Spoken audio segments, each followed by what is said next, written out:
I'll Council make a meeting. motion, Councilmember Ash McPherson. Is there a second? Second. Second, Councilmember Soriento. Discussion. All in favor? Aye. Opposed? Presentation of the agenda for a change. We did not have a finance meeting. We have a fairly short agenda, 2 ordinances, a few resolutions. Next, I would like to bump up. Council President, Yes, Councilmember Ash McPherson. sorry to interrupt you. I would No just like problem. to take a moment and recognize Council President's father passed away. James Mantello. Everyone has known him. He's been a staple to our community, and I'd like to take a moment of silence prayer.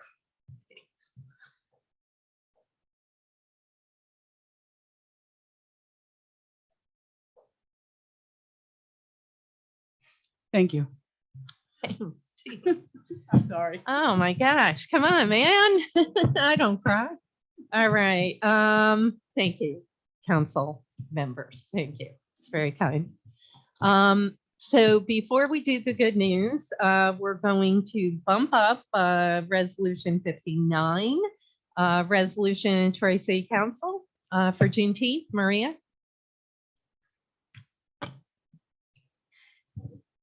Resolution 59, resolution of the Troy City Council recognizing Juneteenth, President Mantello, Councilmember Steele, Councilmember Ash McPherson, Councilmember Conley Wilson, Councilmember Gully. Is there a motion? Make a motion. Motion, Councilmember Ash McPherson. Is there a second? Second, Councilmember Gully. I would ask Councilmember Steele to read this resolution, please. Do you have it? I'm sorry. Oh. We don't Council President, I would like to also be included in this. Absolutely. Maria, please say a Give me 1 second Councilmember to get it. Soriento. Hold on. Council President. Councilmember Mann. 59. All council members, co-sponsors. For both 59 and 60, please. Same. There you go.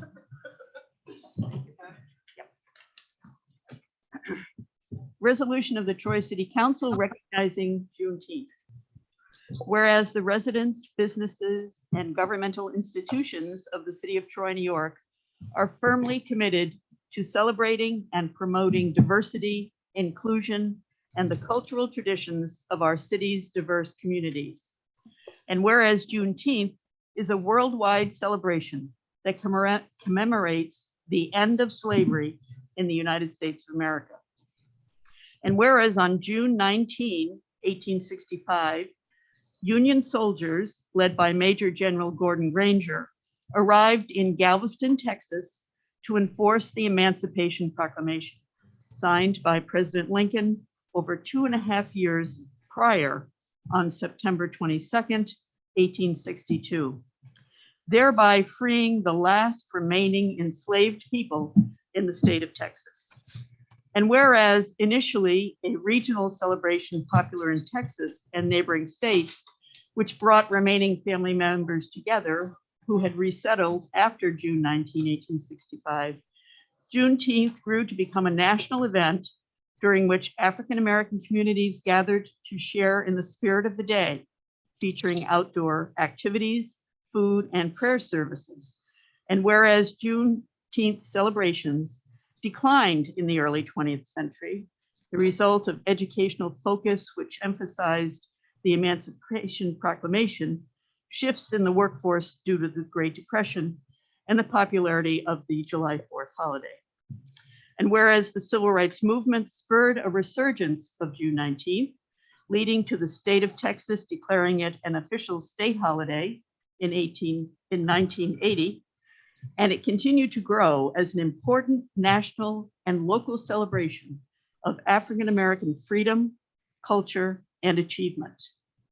Now therefore be it resolved, the Troy City Council does hereby recognize and commemorate June 19th as Juneteenth in the city of Troy, and encourages all Trojans to share and participate in this important celebration of African-American culture, history, and pride. Thank you, Councilmember Steele. We have a motion. We have a second. Is there discussion? I think we all recognize how important Juneteenth is, and we are here with an incredible guest, a former council member, and someone that I have gotten to know very well, who's a great mom, great community activist, and just everywhere I go, Deb, I see you, and you're just so active. And Shades of Coco is with us this evening, and so all in favor? Council Aye. President, I, Opposed? no opposed, but I have something to add. Perfect, thank you. Okay. I just want to bring up to, and this is from Deb Garrett, who's also promoted this very much well. I should say, the community did the dedication of Geneva Pompey Park last year, and it was the first Juneteenth as well. And it was a great turnout, and a lot of people came, and it was a wonderful event to be at. Starting on June 17th, which is a Friday, Shades of Cocoa are having a Juneteenth Oakwood pageant at the Oakwood Community Center at 6 p.m. On the 18th, June 18th, there's going to be a parade from 11 a.m., starting at 11 a.m. under the bridge to Geneva Pompey Park. And if anybody's familiar with under the bridge, that's been a huge area for a lot of basketball games. And then that's on Sunday, the 19th, the Juneteenth Praise House at Riverfront Park at 3 p.m. So Yep. mark your schedules, and let's make this even bigger. And thank you, Deb, for all you do. A full Yes, thank you. weekend. And now our good news dovetails wonderfully because we have these Shades of Cocoa with us, and we'd like to invite you out.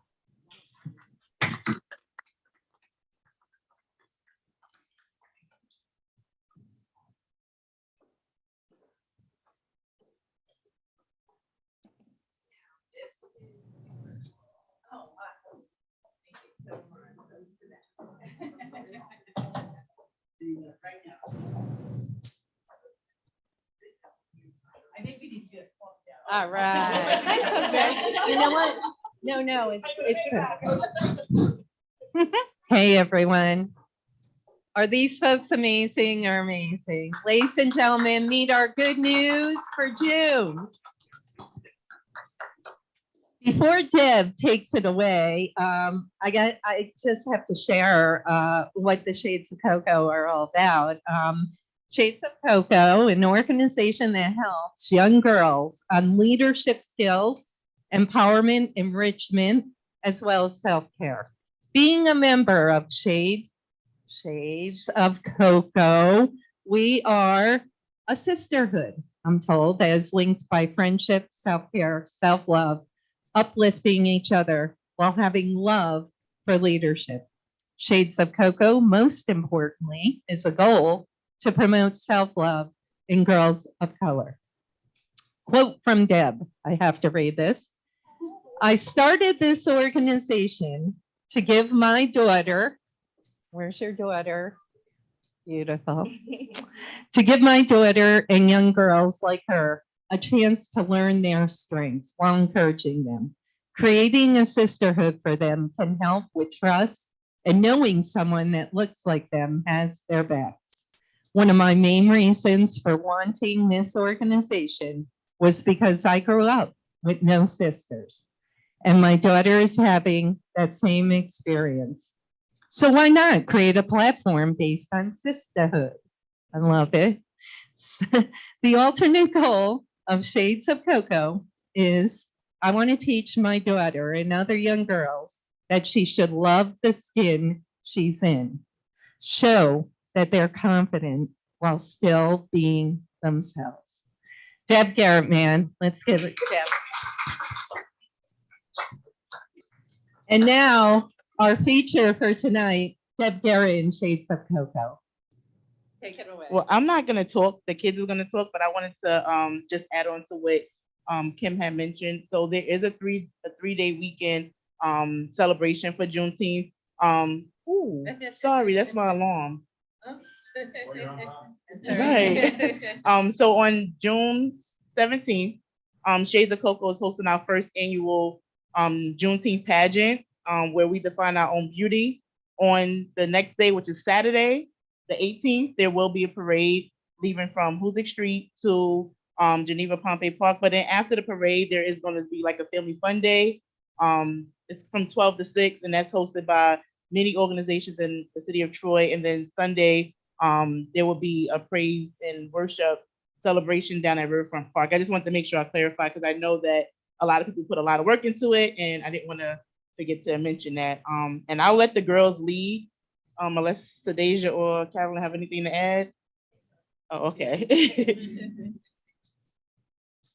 Well, how about first we introduce ourselves? What do you think? Oh, I'm Janai. What's your name?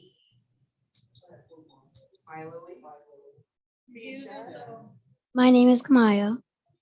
My name is Promet. My name is Khaleesi. My name is Khaleesi. And I'm Carolyn. Jan. Sadeja. Thank you. Take it away. All right.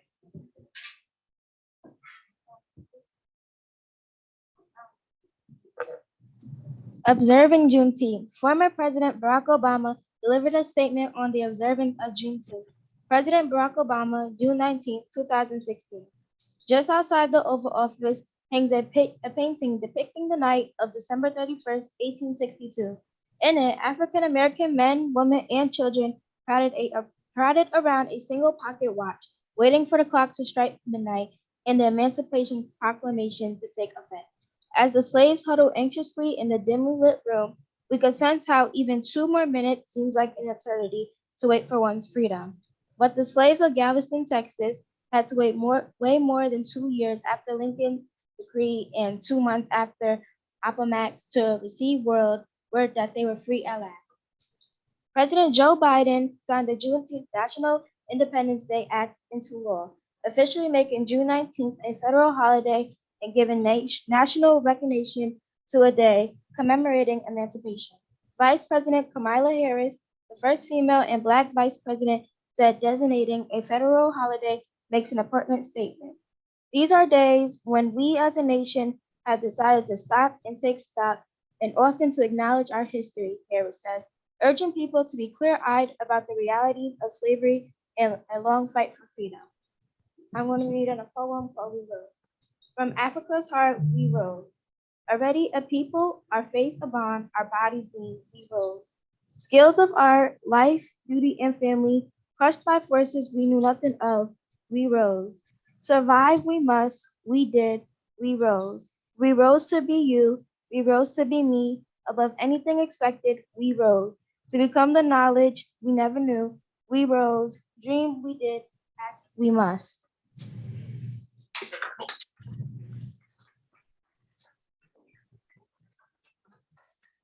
So Janai is gonna read our pledge, and if you guys wanna y'all can do it with us, y'all can repeat after her. Everybody can do it if you want. Gotta be loud. Ready? I pledge to be a true Coco sister. I pledge to be a true Coco sister.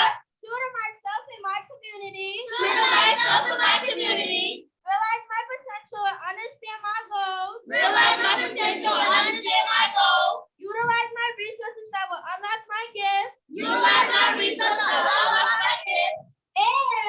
And encourage my fellow sister along the way. Encourage my fellow sister along the way. Awesome. Oh my gosh. Let's give it up again. I gotta tell you, no.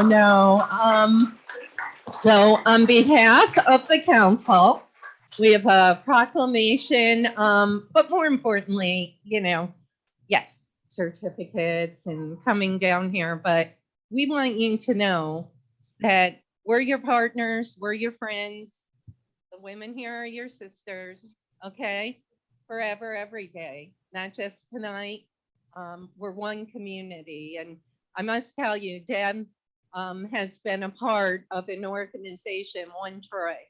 And no matter what, we don't see eye to eye all the time. Deb was on the council with me. I'm talking policies, etc., politics. And but at the end of the day, we're one Troy. We love Troy. We breathe Troy. We're so glad that you're here. And we hope as future leaders Maybe one of you will be sitting up here. Sound good? Okay, what do you want to be when you get older? Police officer. Nice, police officer. That was my dad. Oh. What do you want to be when you get older? I want to be a makeup artist.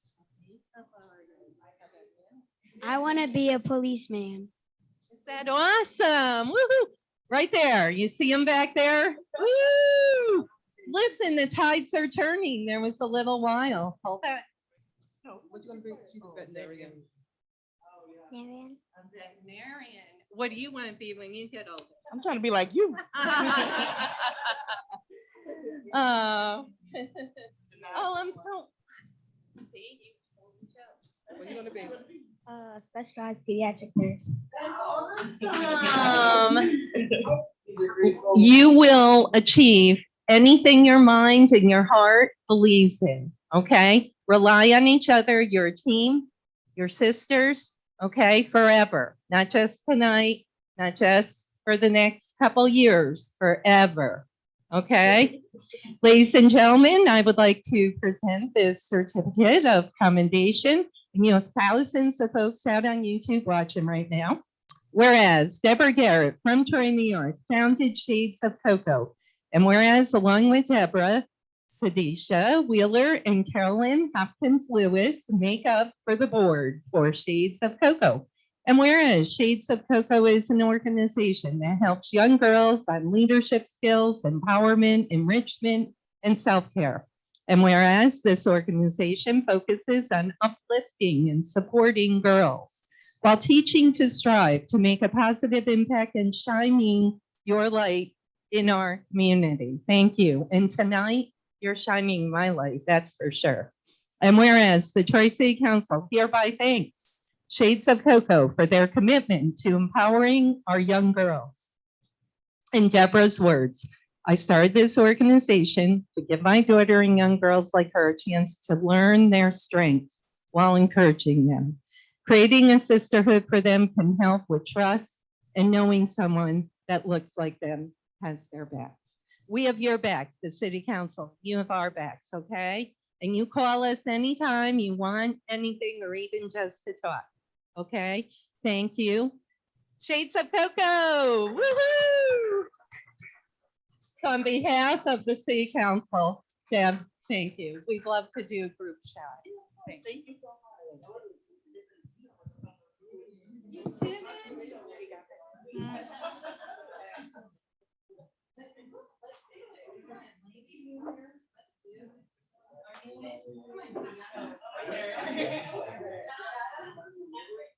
Everybody say Coco. One, two, three, go. Can we just, lower it just a little so we can see forward. Ready, 1, 2, 3. Coco. Great. Thank you. Great. Super. Thank you, ladies.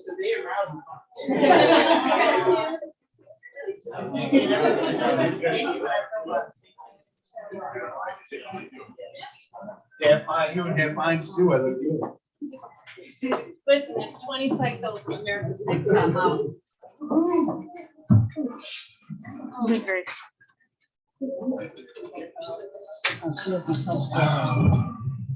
Air conditioning.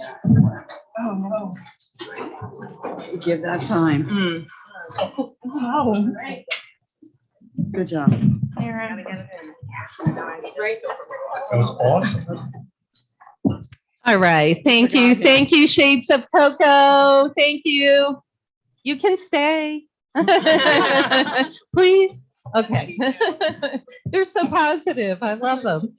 All right. We are going to open up the public forum. And I did not find out until about 4 o'clock that our website was down. So if anyone contacts us, Maria, we can even patch them through phone, whatever. We'll make do. We do have a list. And first on the list, we have Matt Oil. Matt is from Schenectady, and we welcome you to the Troy City Council, Matt. And this is on items on the agenda. So Matt, if you could, and you can pull that right out like I did. Yep, there you go. At the bottom, I turned it off, the batteries. Nope, it's not on.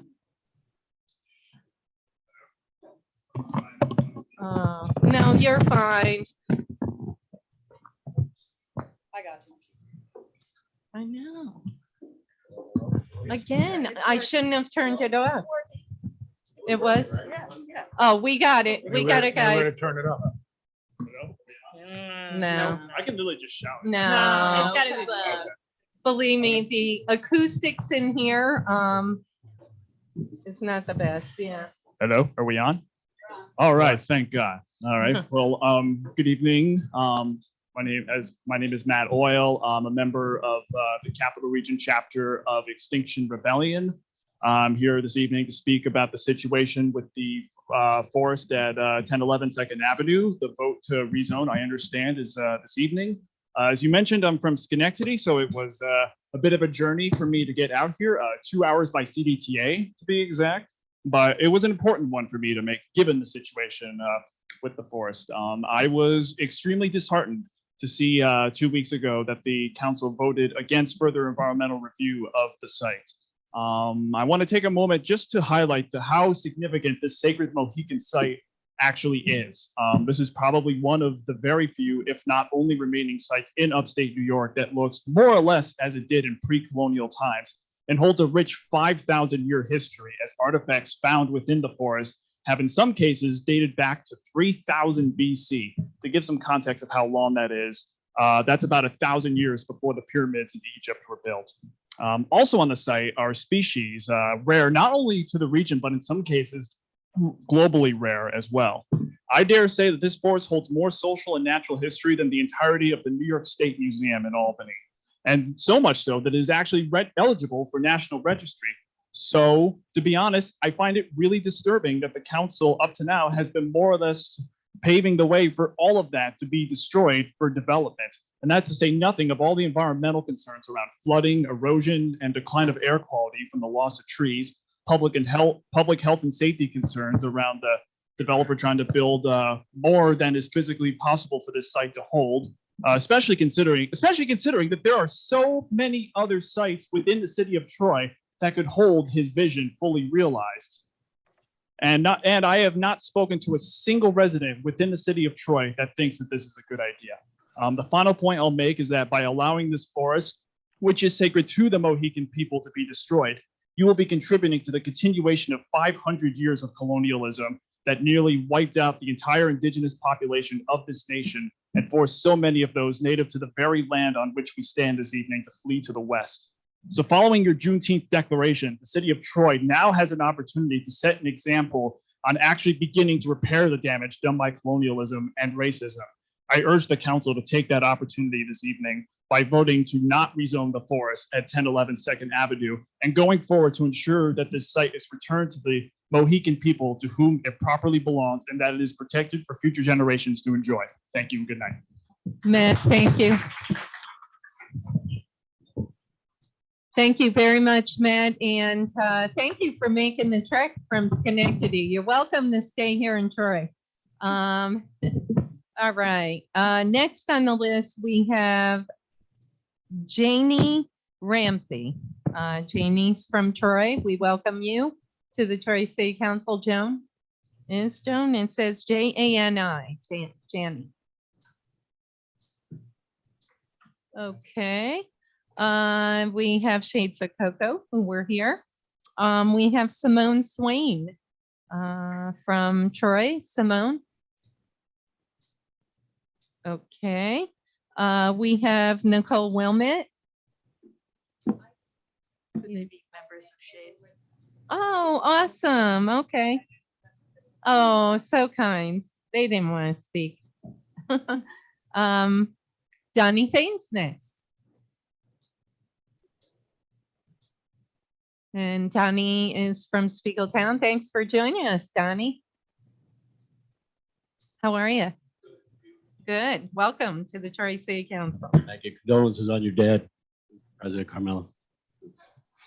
My name is Don Faen, 444 Route 40, Troy. I've I've been a residential, commercial, industrial property owner for a little over 40 years in the city of Troy.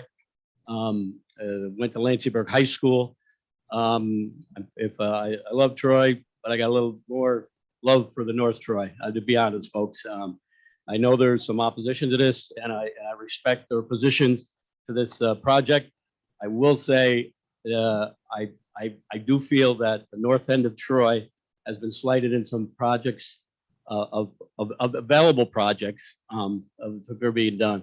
I mean, this is market rate apartments. You know, a lot of folks nowadays want to sell their house, move in an apartment, and not have all that, you know, and they don't want to buy a condo or whatever it might be towards, you know, in their elder years. I've known a developer, for full disclosure. I remember him when I would work at my job up in the changing tires up at my father's business, walking up the hill from Corliss Park. All the projects I ever seen him do in Lansingburg have been top notch. As a matter of fact, I don't know of anybody singly that has invested more in Lansingburg, North Troy, than Kevin has. I don't always agree with him on a lot of things. I would say that. But this project, as others, there's one on Oakwood Ave that I do believe will bring value to the surrounding residential community.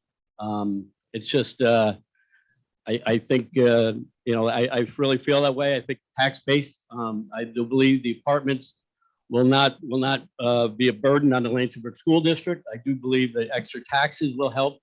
You know, again, I respect everybody's decision and position. I've seen Lansingburg lose a McDonald's, a Burger King, and I can't go to find one breakfast joint anymore. There used to be 4, but when I was growing up as a kid and now. And I really like to see a resurgence in North Troy, and I do believe this would help that happen. I do not believe, if I believe that this was going to hurt anybody's property values, I would not be up here speaking at all. I think it can only help. But I will also add, I've been in front of the city council, in front of the zoning boards over the years, but I've never been for a project that wasn't involved in. I'm not involved in this project financially or any other way. So that's the way I feel about it. And I do think it's good. I do think it'll be good for North Troy too. And thank you for your time. Done. Thank you so much. And I didn't hear at the beginning, and Jim whispered to me, thank you for the condolences. Thank you. Very Thank sorry. you. Take care. Thank you. Thanks, Don.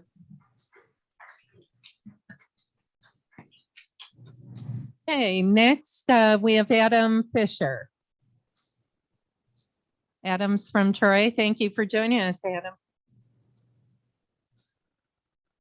This is very personal because this construction is going to border my property. So I understand that Kevin, you know, bought it to make money, and you're going to get tax revenue out of this. Everybody's going to gain from this situation. I feel that though a family resident would be, if that was put in, I can get to know my neighbors better than if it was a building of 240 units. And from my understanding from previous meetings here, that this rezoning only allows 80 units, and he wants to build 240. How would you regulate that or change the developer's plans to meet that requirement? How would you do so? And also the density and the Troy, the planning commission, Yep. thank you, only allows 3 stories. His is going to be 4 stories. How would you enforce this and changing this plans?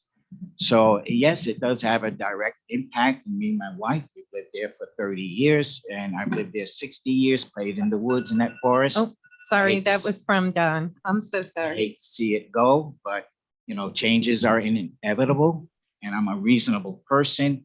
And I've spoken to Kevin personally, come to my property, and my land overlaps his property, or vice versa.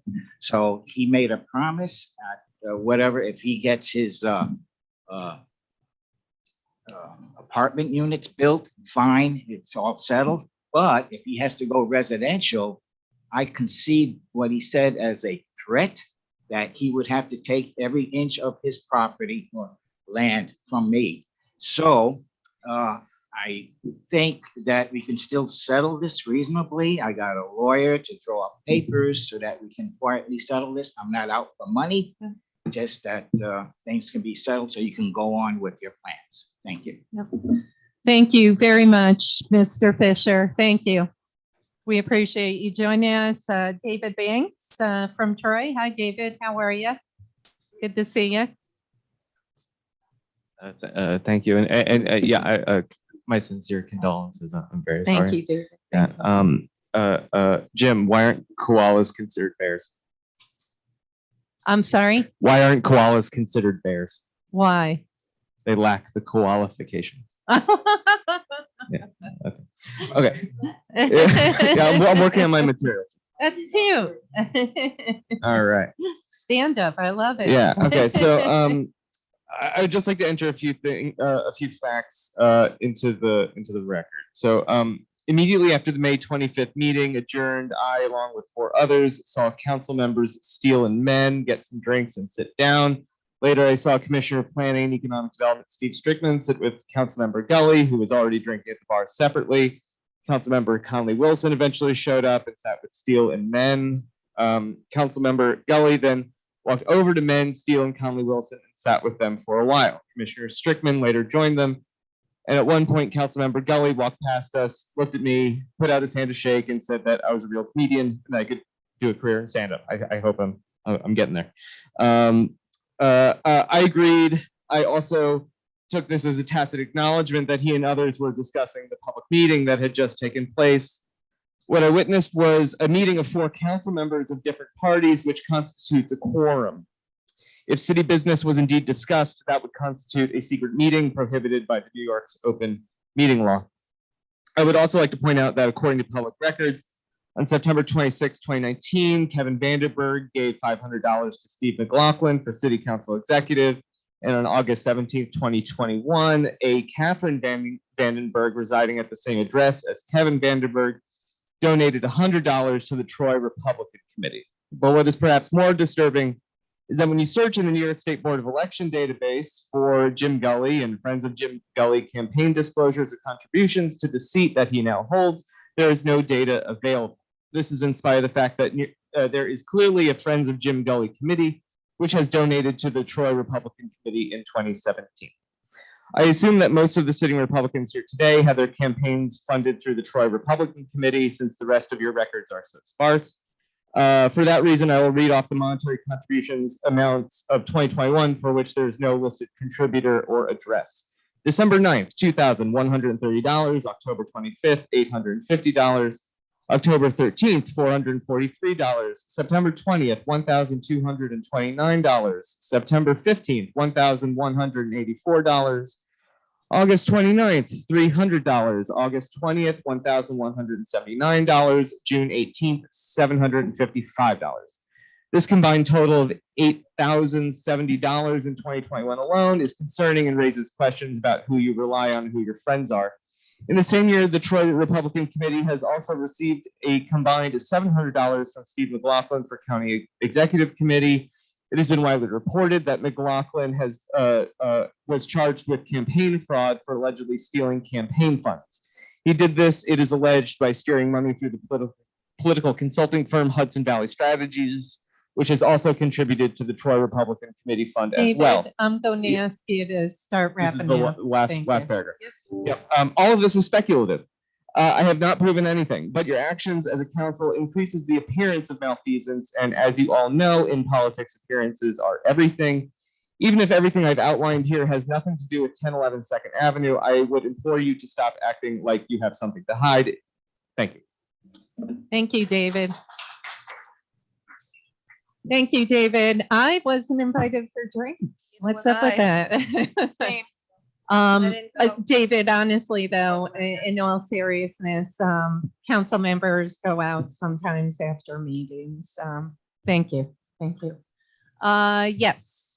Next on the list, Keith. I'm so sorry, Keith. Hirakami.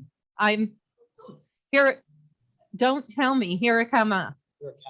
Hirakawa. I never get that W. It's that M. Hirakawa. Thank you for joining us. Hi, Why would you Keith. say that? Hi, Keith. It's okay. Because it's a way to remember. Fucking racist. Only to you. No, Yeah, no. only to me. And I'm the Please, one who has to please. suffer. Keith, no, Councilmember Gully. Keith, please join us, please, please, please. All right. Well, aside from that, but one of the reasons it's important to talk about out of council meetings is not because we don't want you going out for drinks together, but a quorum violates open meetings. So that has to be disclosed. Failure to disclose is really problematic. If just to they follow did up. city business, that's all, if they went out to just have some cocktails, whatever, or soda, that is fine. Yeah, I just wanted to Yep. clarify. What would you like to talk about on the agenda? Yeah, so a couple things. I mean, the first one is about the rezone. I mean, we've been here a couple times. We've talked about the legal standards for a rezone petition, about the relationship between this application and the comprehensive plan. A lot of folks have pointed out very specific stuff in your comp plan that does not, it's not just that it's weird compared to the rezone, it's that it's specifically violent, right, of the two. The two do not match. And we haven't heard an explanation from that. Now, the comp plan means something, it's relatively recent. We have heard sort of anecdotal that one of the reasons the council is supporting this is because if the council doesn't support this, then the developer will build in accordance with the zoning designation, which is appropriate, right? That's not something to be scared of. It was zoned this way. It's in the comprehensive plan this way.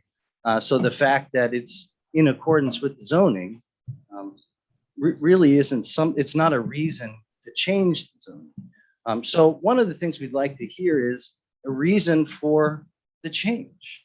Has there been a change in circumstances in the town? Is there some pressing need to not allow this to be built according to the zoning as it's been designated? And we haven't really heard that yet. But that would be the reason to change the zoning, right? What we have heard, or we've looked at the application that is using this zone not according to the way the zoning designation is written, but very much more dense and taller, right, than the comp plan and zoning that's been asked for is required, that would allow.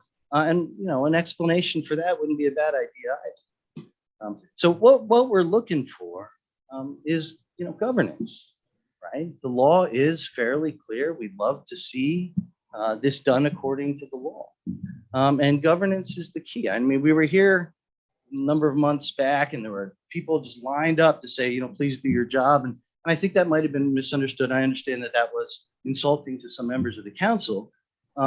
But what was unfortunate after that is then we had this secret hearing where folks were coming up, Sachem Hawkstorm here to talk, and we're just watching members of the council texting or playing on their phone. I mean, an honor to be here with Sachem Hawkstorm, and then watching people just not pay attention. I mean, I think do your job might be the most appropriate way to say it. Right? The law is clear. This rezone does not fit. The standards haven't been met. The comp plan calls for something very different. It's not politics to deny this rezone. It's just law, right? It's governance, and that's all we're asking. So thank you.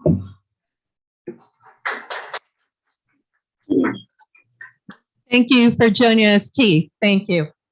Next, we have Neil Kelleher. Is Neil here? Hey, Neil. I'm good. How are you, Neil? Okay. Madam President, first I want to add my condolences as well to those we've already heard. When I was a kid up in the Berg, I think I was a serial loiterer. I used to spend a lot of time standing on street corners, I think.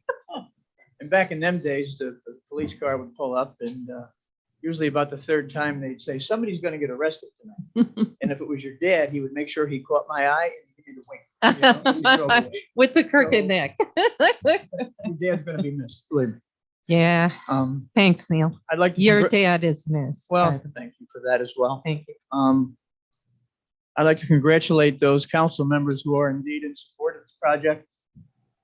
I had the occasion to go up and walk the property yesterday. It's a beautiful, beautiful hunk of property. It's going to make a beautiful development. I understand once and if indeed it is built and it's done, it's going to be allowed that the public's going to be at use of that property for walking, just using it as a nature trail, which is going to be gorgeous. Obviously, the city could use the revenue. The school district could use a few more dollars. Just as Donnie said, I'm been in Lansingburg coming up on 70 years. Wow. And while I certainly, yeah, tell me about it. While I certainly don't doubt that they found something that dates back to the pyramids, it is news to me. And although there are certain areas of the Berg now which are starting to look like they were from back during the age of the pyramids, which is a shame. Yeah. When I was a kid, I remember my dad when we moved to 6th Avenue in the Berg, and in those days that was something you stuck your chest out over. Yeah. You had made it to the boulevard in Lansing. That was a big step Yeah. up. Unfortunately, that's not always the case nowadays. But I'm confident we can get back there. And I think if we continue to support projects like this, that are responsible projects, well-researched, and while again, I certainly respect the opinions of everybody involved here. I made a point over my 70 years of paying some attention to what I thought was the history of Lansingburg, and this recent revelation about the Native American presence is news to me. And if indeed it ends up being a valid occurrence, well, perhaps it's something somebody ought to look at. But to my knowledge, that has yet to be determined, and I understand it has been pretty well researched. But again, I think this is going to be a great project. And I can't tell you how many times as I've driven up 2nd Avenue, looked across the river at those existing projects saying, gee, why can't we have just one like that on our side of the river? I'm very confident this will be that one. And full disclosure, I'm a friend of Kevin's. I've known the Vandenbergs my whole life, his whole life. But I certainly like to think regardless of that, I'd be in support of this project. It's a worthy project. And again, congratulations on your support. Thanks. Thank you, Neil. Thanks.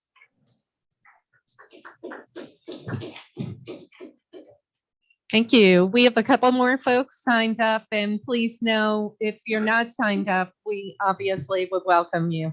Harry Tatunjin is next, and Harry is off of Hoosick Street in Troy. Thanks for joining us. And Harry also is a former mayor. Thanks, Harry. Thanks for blowing my cover. Sorry. And again, condolences on the passing of your dad. He was a great man. Thanks. I'm also here to speak on the project on 2nd Avenue in Lansingburg. I've watched and listened to the deliberations on this project for some time. I watched the last council meeting in its entirety, and God bless all of you who had to stay awake through all that because it was tough. It was a long meeting, and you've had many long meetings on this. And you know, like Neil Kelleher said, you look across the river and you see the projects over there, namely Starbuck Island, and we say, why can't we have something like that over here? We've done a good job in the city with, you know, retrofitting some of our older industrial buildings and making them apartment spaces, but nothing that's new and modern and is attractive. So that is a one reason I would want to support this project and see that built on our side of the river, especially in Lansingburg, where the last bit of significant construction was probably the Walgreens, which was a Rite Aid when it opened back over almost 12 years ago. Yeah. You know, this project is going to be, I guess, $25 million, and it's going to have 230-ish rental units, about $108,000 per unit, all built with private money. It'll generate estimated $500,000 in property taxes, and it'll bring in about $300,000 in building permits to the city of Troy. Wow. It'll be on land that no one has really cared about or spoken about until this project was proposed. And that's a reality. And the neighbors who live there, I understand why they'd be concerned with that. But they've lived there. It's been, whether it's been for sale or not, no one's purchased it or done anything with it. And now it's sacred land. and it shouldn't be built on because Native Americans live there, and that's all probably true. But what does that say for the homeowners that are adjacent, that are complaining the loudest about this? Aren't their homes also on Native American lands? Maybe they should turn over their property to an association for preservation as well. Sounds kind of crazy, but if you're going to think, in that scope, it's a reality. And speaking of Native American lands, down in Skodak Castleton, and Neil Kelleher is aware, is the Tapscanty Island Preserve, a land that was a Mohican land, the oldest continuously farmed land in America, still being farmed to this day. It was purchased by the Open Spaces Institute in the late 90s or mid 90s to preserve it from development because they saw the value, historical value of that property. It's been maintained by the Rensselaer County Legislature and Chairman Kelleher and other persons after that. I've been there, I've walked it, it's great land. I've volunteered to clean up and cut brush there. I don't know how many people here or the council have been there, but it's true 156 acres of land preserved. And it was recently last year turned over from the Open Spaces Institute to the Stockbridge Muncie community, and they now own it, but the county still maintains it.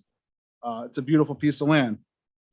So, I read also last week about a project in Troy that Trip has done, and the story was about how they had to scramble to get together $18 million of funding for that project.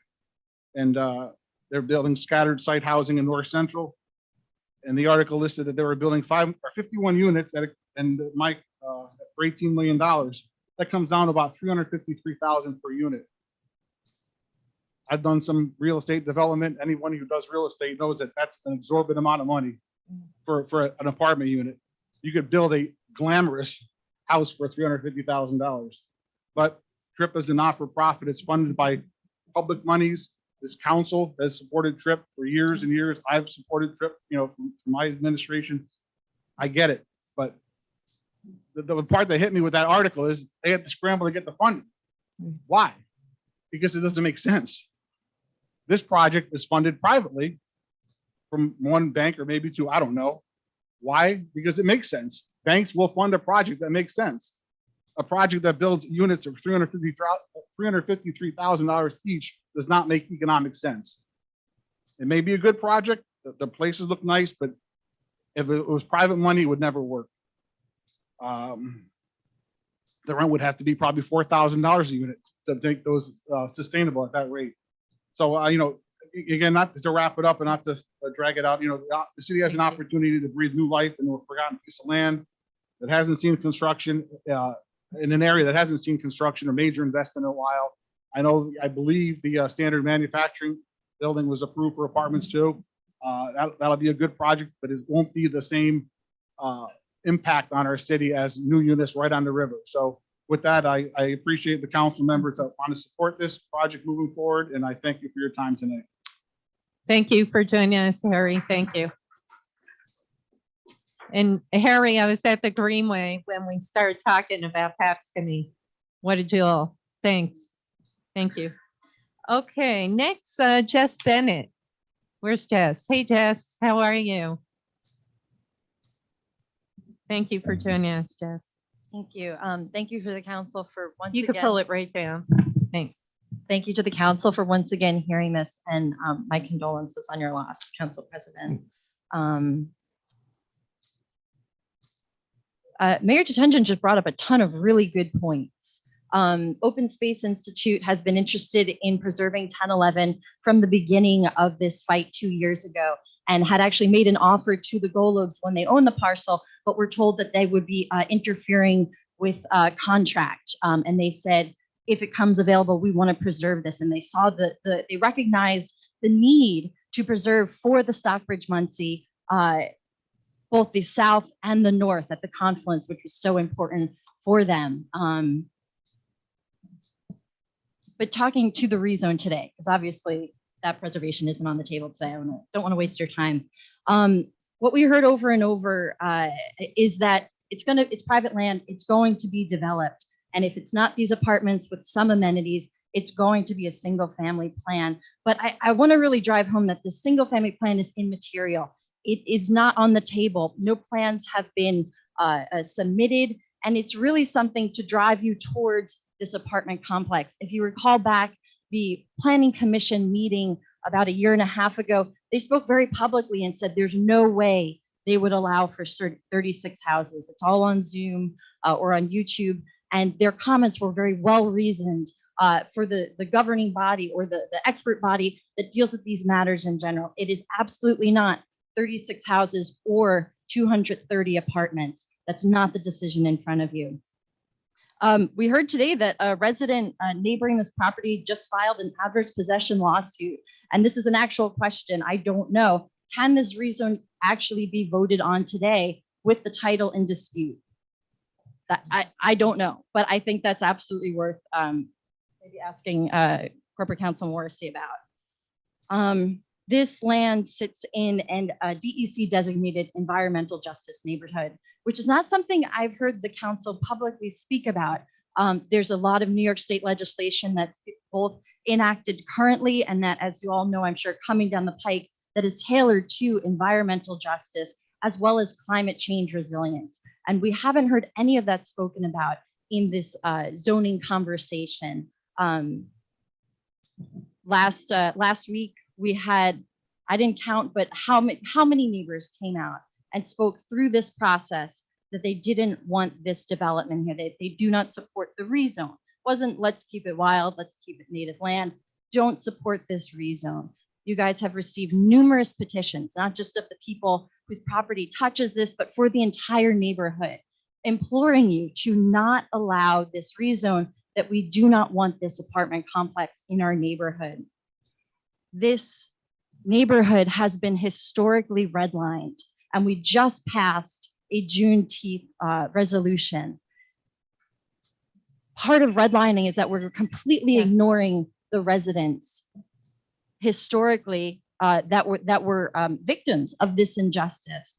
And I'm certainly not going to say that this is a similar inequity, but the bones of it, the mechanisms are absolutely the same. The people who live here and will be affected by this have come out and told you plainly over and over, we do not want this rezone, we do not want this apartment complex. And I hope you take that sentiment into your decision. Thank you so much. Thank you, Jess. Thank you for joining us. Next, we have Henry Cooley. Henry's from Troy. Thank you for joining us, Henry. Welcome to the Troy City Council. Hi there. Hi, thank you very much for having me. I would just like to say a few words about a statement that was made at the City Council meeting on May 5th. So in justifying their votes, a few council members told us how moved they were by the testimony given by their constituents and community members. The council stressed they listened to everything we had to say and they took it all into consideration. In particular, the council claimed to be moved by the comments made by Indigenous community members about New York's colonial history and violent past. I'll read to you the council member's comment that stuck with me specifically. Quote, "I cannot undo the wrongs of generations before us. My heart breaks for what was done before us, but we cannot rectify that right now." End quote. To this, I'd just like to say, you're right. One city council vote cannot rectify the past. But if you are genuinely moved by the testimony of your voters and you believe in righting wrongs, you have been presented with the opportunity to preserve Indigenous land and stop another bloody chapter from being written in Troy's history. Please vote against changing the zoning law. And then lastly, I'd like to thank Councilmember Conley Wilson for not only listening to, but representing their constituents. Thank you. Thank you so much, Henry. Robin Gray from Guilderland. Hi, Robin. Thank you for joining us. Take your time.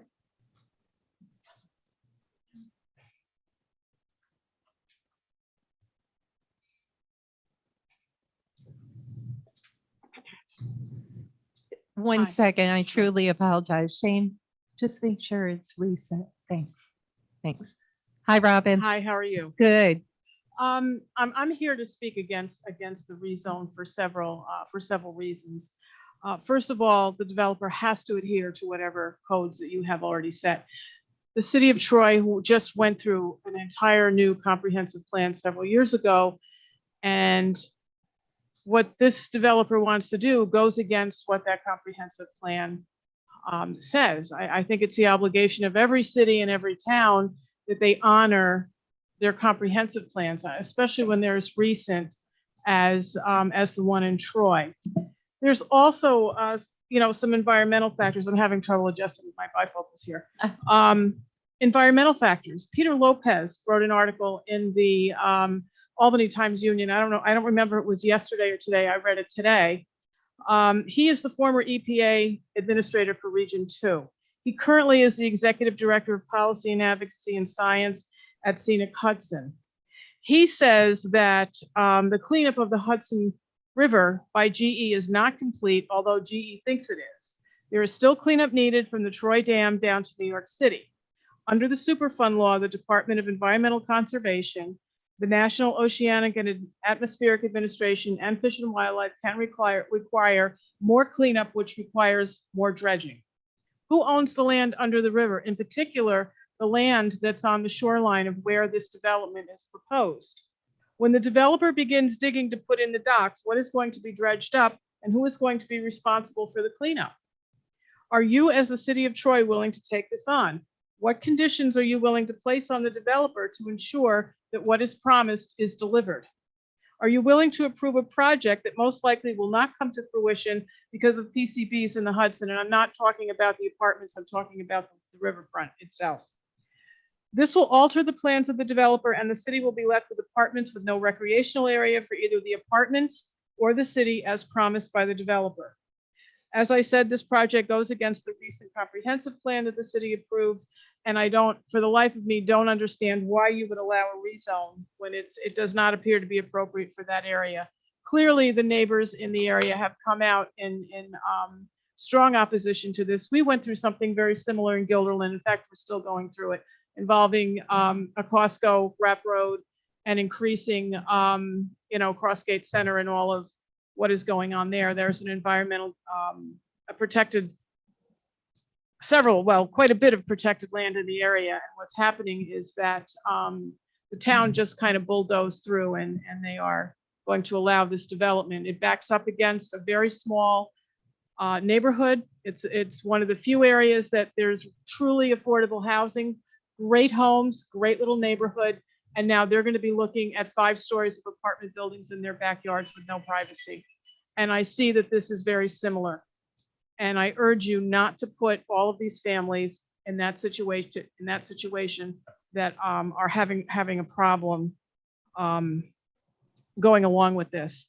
In addition, in looking at the census of Troy and some of the changes in the last 20 years, I don't know who you're going to rent these apartments to.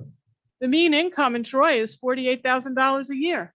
Who can afford a $1,500 to $1,800 apartment if you're making $48,000 a year? I don't believe that the population is going to be able to handle that. I mean, if you were to read that census data, and I urge you to do it, you can download it off the internet. Take a look at where Troy is now in comparison to where it was in 2020. I mean, you've lost population. Income has changed, a lot has changed, and I frankly don't see how you're going to support this type of a development. I don't. People live in cities because they work in the cities. I don't see the city of Troy being able to support what this apartment complex is supposed to support. Thank you. Thank you very much, Robin. Thank you. Next, we have Lynn Jackson. Lynn is from Albany. Thank you so much for joining us, Lynn. Welcome to Troy. Thank you very much. I appreciate the opportunity to speak. My name is Lynn Jackson, and I'm a volunteer with Save the Pine Bush, which is a all-volunteer organization that cares deeply about the Albany Pine Bush. But we also care about other beautiful natural areas, which is what this area is at 1101 2nd Avenue. We hope that the Troy Council will vote against the rezoning. It seems that there are several issues here. A couple of speakers have spoken about how they would like to see development like what's on Starbuck Island on this land. And I will admit the buildings on Starbuck Island are beautiful. I've paddled in the Hudson around Starbuck Island several times. But I'm extremely alarmed that there was that huge fire a month ago that burned down an entire building. And I don't understand how modern construction like that could burn down so quickly and so thoroughly. And I think that that construction needs to really be looked at if there's something about this modern construction, because, you know, I thought the apartments on Starbuck Island are very nice, but if they burn down, you don't want that to happen. Council Member Ash McPherson. On the other side of the Green Island Bridge, and they were older complexes. Oh, so it wasn't the new? No, Oh, okay, No. sorry. it's okay. It's okay. All right. It's okay. It's all right. But Council Member Ash McPherson is Well, thank correct. you for Initially, it was reported Starbuck Islands across the street. Yeah, that's Thank what I saw in the newspaper. Sorry. It's Thank you very okay, much. Lynn. Sorry. Well, you still gotta look at those issues are very important. Any rate. What we're very concerned about is that the Troy City Council said this was a negative declaration, which I still don't understand how you could possibly vote that way, because this is a really significant piece of land and a thorough environmental impact statement should have been done. I don't understand how the Troy Council, with all the comments that were made, did not require a full environmental impact statement. The other thing is that we are in the middle of, we have two issues, major global issues. We have climate change, which we're all aware of, but we also have the 6th major extinction of species in the world. So what's happening right now is we're having a tremendous decline in species in the world. I mean, it's caused by human activity, by destruction of habitat. And it seems that at this point, Troy should really look at what Troy can do to protect the various animal and plant species that live here. And one way is not to develop forested parcels. And that's what we think that Troy should do. It seems to me that this land ought to be protected. It should be purchased and added and preserved forever, because it's really beautiful. The Hudson River, I don't know how many people here have taken a canoe or a kayak out in the Hudson, but it's absolutely gorgeous. It's a beautiful, beautiful place, and we need to protect the banks of the Hudson, and we need to protect this land. Thank you very much. Thank you very much, Lynn. Thank you very much, Lynn. Thank you for joining us. Would anyone else like to speak? If not, we'll close the public forum. Please. If you could just state your name, and you don't have to give the exact address. You could tell Maria after, but the municipality would be Okay, good. well, I'm Eva Fisher, and it's last house in the city of Troy. Yep. Before, I didn't want to give it up. It's your 4 or 5 minutes. I just wanted to, I've heard people that are for Kevin, which is great. I mean, he bought the property's there.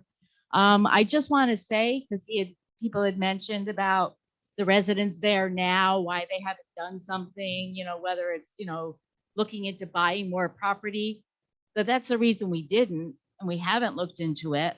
There was never a for sale sign. There was never a trespassing sign. There was never a posted sign on any of that property. There were people with 4-wheelers. There were dirt bikers coming through, a lot of people walking through there. And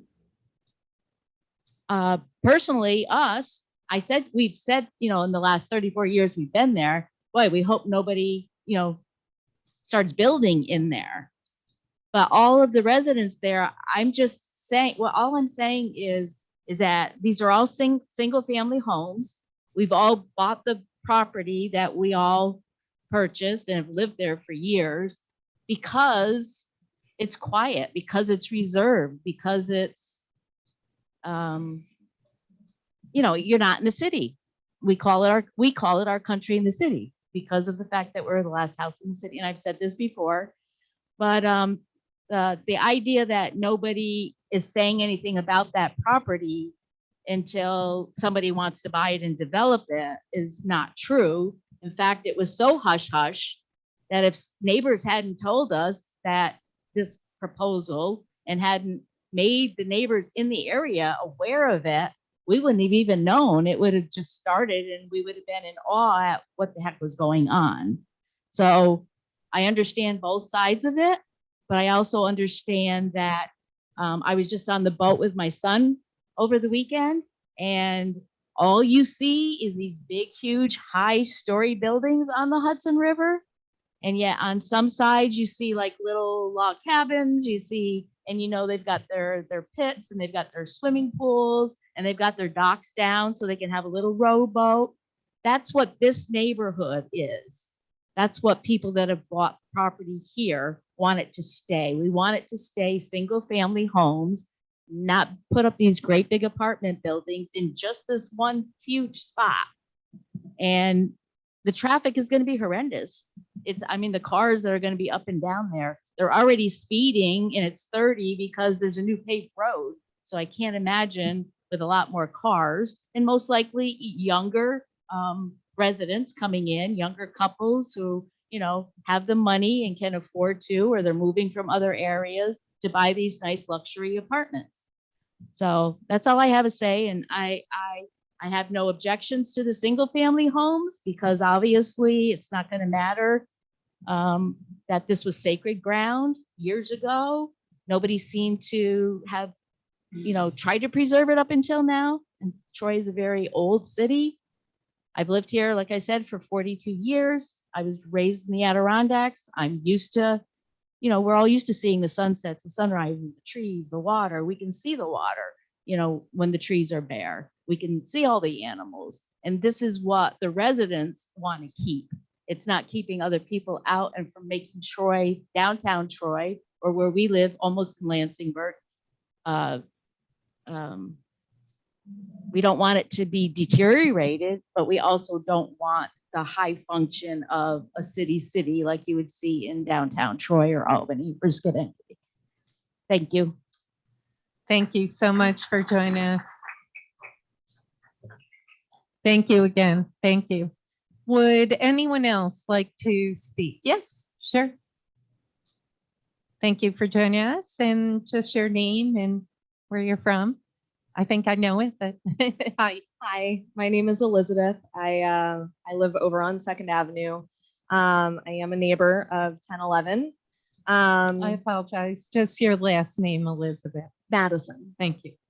Thank you. So 2 weeks ago, I spoke as a homeowner about how this decision by most of the city council is breaking my heart. But today I'm here as a real estate agent to speak with some of the facts that rezoning this plot of land will have on the property values of all of the neighbors. There is no way that our properties will maintain or continue to increase in value after this development is built. Now, please don't get me wrong. I look at houses every day. I love houses. I love infrastructure and building and progression, and I am not speaking against that. What I am speaking against is this widening of the city borders, this rezoning. It makes no sense. And typically in neighborhoods with mixed use and multiple forms of residence, you see lower property values. So what you're doing is actively hurting your constituent base. Also, we need more affordable housing in Troy. And I drive past every day down 2nd Avenue and I see so many condemned buildings.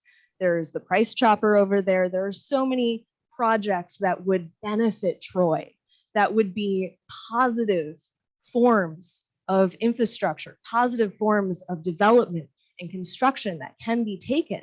And what I see right now is just, it's a waste. It is a complete waste of the resources that you have. Something that I'm passionate about is how absolutely messed up the entire capital region has treated all of their waterfront property, where waterfront property is built and segregated from the rest of the community. It's not opened up. I know there will be a path, but I don't know a single person who feels comfortable walking in an apartment complex, not on their land, on one path. Like, you know, no one feels comfortable walking on the Starbuck Island path. It's not It's not a creative use of the water space. We're not adding mixed use buildings with shops. We're not expanding infrastructure. What we're doing is creating traffic, which we're just skipping over any traffic. That.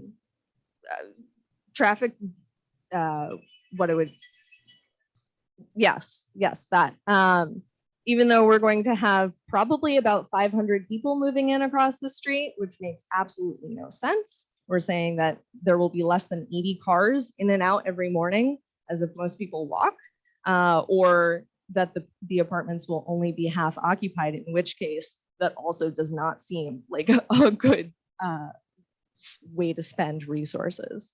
I'm just asking you to reconsider this zoning because honestly, it makes no sense. Thank you. Thank you, Elizabeth. Thank you. Would anyone else like to address the council? Okay, we're going to close the public forum section. Shane, do you mind the podium? Thank you. Thank you, Shane. Thank you, Shane. All right.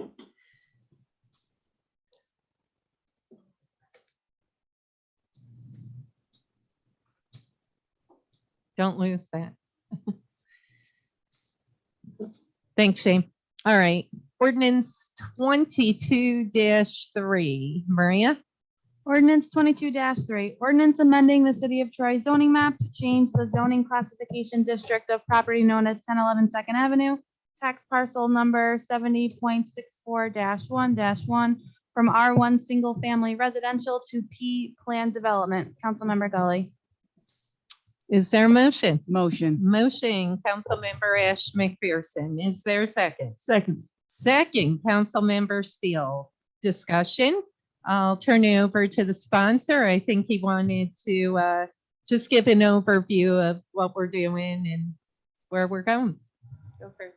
Well, we've been through this so many times, I don't think overview is necessary. I would just say that there's been a lot of hours spent both publicly and together with administrative and officials to talk about this project. Interpretation is very important. While somebody says one thing about a law, somebody else feels another. And when we had to do our work as a council, we had no skin in the game here. We have the ability to sit down unobjectively, unemotionally, and look at all the information we look at. And in every process, there's always a party that doesn't walk away with the victory they expect because the information points us in a certain way. We have to do it by the law. Everything that was brought up in seeker's passed. I'm just going to talk about that. The seeker process was followed very closely and very instinctively through the guidelines. And every piece that was brought up by the speakers talking negatively about the project was researched and asked. There were some things that were larger than normal impacts, but the mitigation caused them to not be significant enough to not move forward with a positive declaration, but to move forward with the negative declaration. When we do this research, we not only have to do it for the individuals to say, hey, don't take this piece of land. We want it to stay a forest. And we have to also look at the developer who says, I own this property and I have rights. We have to weigh that as we go along. Along with that, we have a responsibility to 51,000 people. 51,000 people have to buy into our decision to look at this process, say, is it a value for everybody? Or is it a value for the individuals, the 30 or 40 individuals that have spoke up?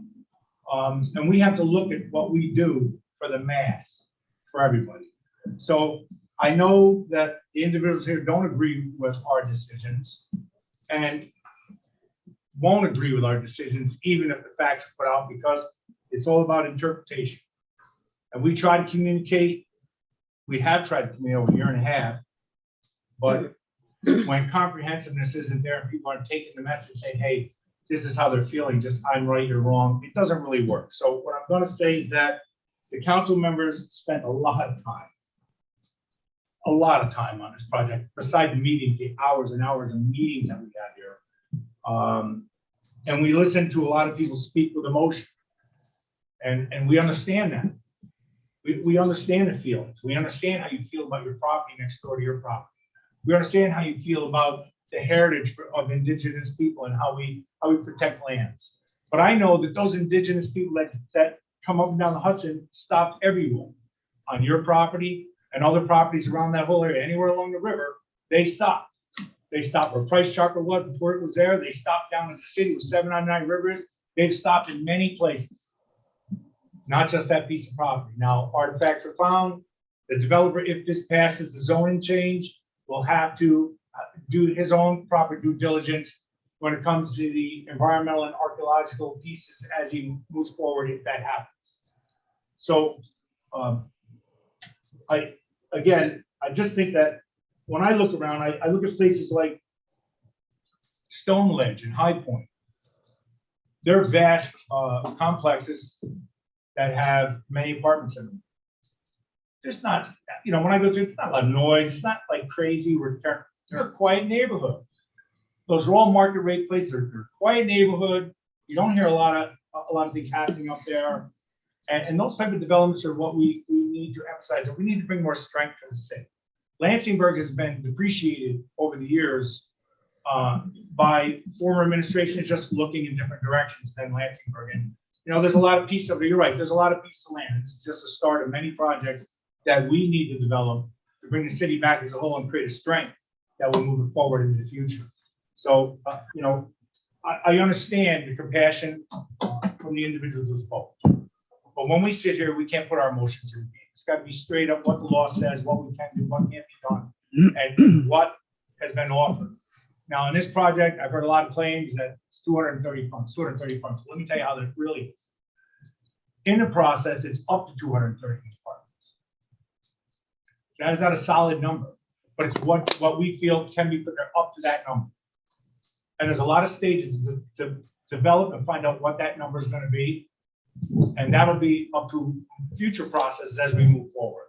So without wasting anybody's time, I will say that the woman who spoke about the median income, 48,000, you're right. How do you change that median income? You have to drive up individuals that can come in and can help us to build strength in the city, both financially and demographically, so the city of Troy can keep growing.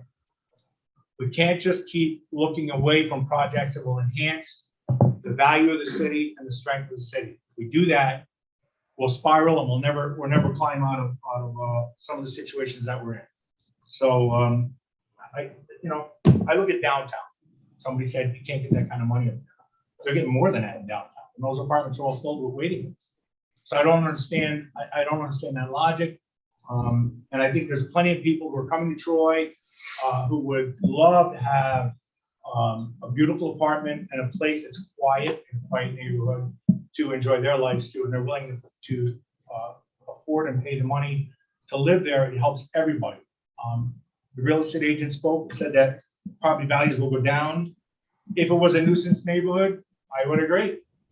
But this is not a project that's going to be a nuisance neighborhood, at least as far as we can tell by the history of other projects like that around the capital district area. So, tonight we're in charge of creating a zoning plan, one direction or other, refusing it or pushing it forward. You all know I'm in favor of it. And I'm not in favor for any other reason, just that Troy needs to build strength. This is a great project. It will not only help Lansingburg, it will help the entire city moving forward. And it's not just right now as you sit in those chairs. It's 10 or 15 years into the future as the growth starts happening. Because that project, if it comes to fruition and it is successful, it will spur other developers and other projects on places like the Leonard Hospital site, on projects like Price Chopper, and maybe even up the hill on land that's on Northern Drive. Who knows? I mean, this is the first time we've done this. This property was nothing before this project came to light. Nobody ever mentioned it.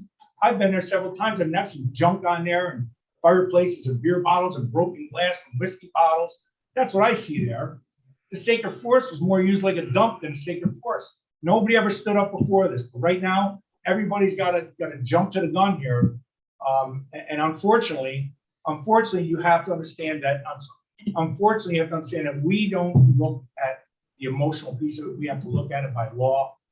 and by direction. And that's what we did. While you won't agree, as I said, your interpretation tells you something different. We did the best we could, and it wasn't because we didn't have the qualifications. We're all friggin' bears up here. We do our job good. Okay. Thank you. Council member. Councilmember Ash McPherson.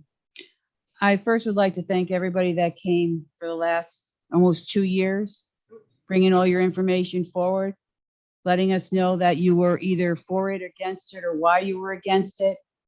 There's been a lot that's been put into this. This is a seeker, the first time that any of us here, other than Councilwoman Steele, has done a seeker. And going through the seeker process, we as a council took this very serious every step of the way for the last 2.5 years. Questions that we asked, looking for the answers, not just going to one person. We went to many different departments to understand what the process was. We were asked to look at a development on a piece of land for 231 apartments, up to 231 apartments. The paperwork, everything, the seeker that was presented to us was based on that information.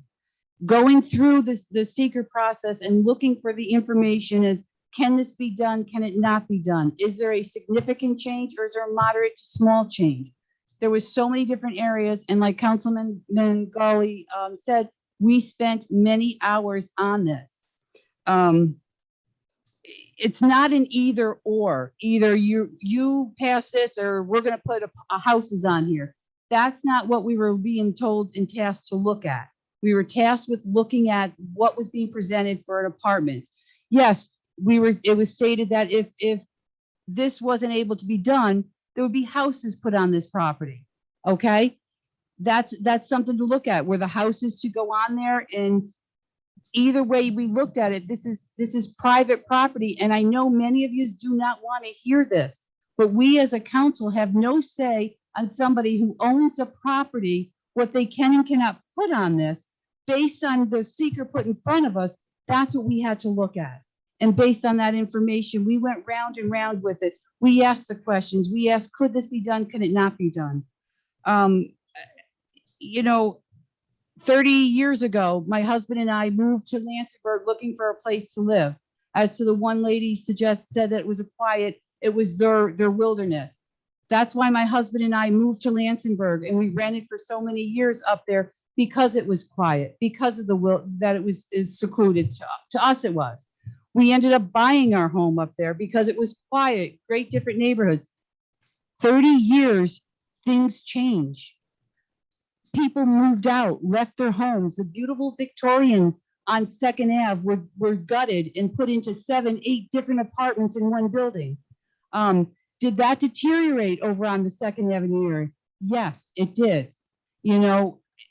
This isn't going to deteriorate. This is trying to bring back more people into our communities. And Lansingburg deserves to have the opportunity to have more people come in, start building our communities back up there. Will this apartment bring other developers to our area? I would like to think so. Do I like to see the Price Chopper on 2nd Avenue redeveloped? Absolutely. Do I want to see some of these blighted houses on our 2nd Ave, not just 2nd Ave, but all through Lansingburg taken care of? Absolutely. But we're starting somewhere. And I don't believe this development is going to cause the damage that is being suggested. I think that as a council, and I'd like to thank them all for working at this, looking at it, and really taking the time to understand what we were tasked to do. So thank you. Thank you, Councilmember Ash McPherson. Further discussion? Council President. Councilmember Steele. Thank you. I want to echo my colleagues' comments. I thank you all for your years of support and very passionate comments. And I certainly understand if I lived next to green space, sure, I wouldn't want to see it changed. We buy our properties for those kinds of reasons. But the bottom line is, it isn't city property. We don't have we can't keep it forever wild. And so I understand your frustration. However, as Councilman Gully said, we have to look at the big picture here, not just that one piece of property. We have to look at the economic impact of the city. And the reason I'm supporting, one of the reasons I'm supporting the rezoning is that the developer has spent a lot of time working with the community, talking with folks, listening to them. He has adjusted, he's agreed to certain things to be part of the project that I think are very important to the neighborhood. Sidewalks, opening up the river to the public with a walking trail, with a boat or canoe launch or kayak launch. Those are important amenities that we would not have if we did not rezone. And so for those, and the other reason to support rezoning is that it will actually preserve green space. And that was actually brought up in the Planning Commission meeting earlier on this particular subject, that a planned development preserves green space and will actually fit the landscape in a better fashion. So I know folks have said they didn't understand why we're rezoning. I wanted to really hit on that because I think the rezone is the way to go. For those who say it doesn't fit our comprehensive plan, I'd say flip the page, because you can cherry pick the comprehensive plan any way you want to make it fit your argument. And we have in black and white how this very much does fit in with our comprehensive plan. So that's not a factor, at least not in my thinking. I'd like to speak a little bit about housing. I have a little bit of knowledge in that area. And of course, affordable housing is my passion. But I also know that we need to provide housing for aging seniors who are downsizing and want to get out from under their single family homes and don't want to mow their lawns anymore. And they look very, very favorably upon this type of an apartment living. The baby boomers are ready for apartments. The students, the gaming industry, professionals, Troy cannot keep up with the number of apartments. Folks are anxious to come to Troy, and whether or not you think people can pay that rent, well, they're paying. So I don't think that is a factor. Doesn't mean that I won't still continue fighting for affordable housing, and I certainly will, and I will always support those projects. This has been going on for so many months, and we have said it all and heard it all. I think it's time to move forward. Thank you. Thank you, Councilmember Steele. President? Yes, Councilmember Soriento. So I do want to thank everybody for coming here. I really do appreciate it. And I do value your comments, and I understand your emotions and your frustration. I'm right there with you. But right now it is seller's market. It is hard to even buy a house or find a house, afford a house. This development will not only moving forward with the zoning. Okay. And I took this very seriously. Moving forward with the zoning, I have to echo on Sue Steele, on Councilmember Steele. Okay, this will preserve 2.5 acres of land, where if we don't move forward with this, the developer can have we would have no control. We don't have control right now because we don't own the land. The city does not own the land. Okay, the developer can wipe out that 2.5 acres of land. And so there will be preservation there. That's a lot of land, 2.5 acres.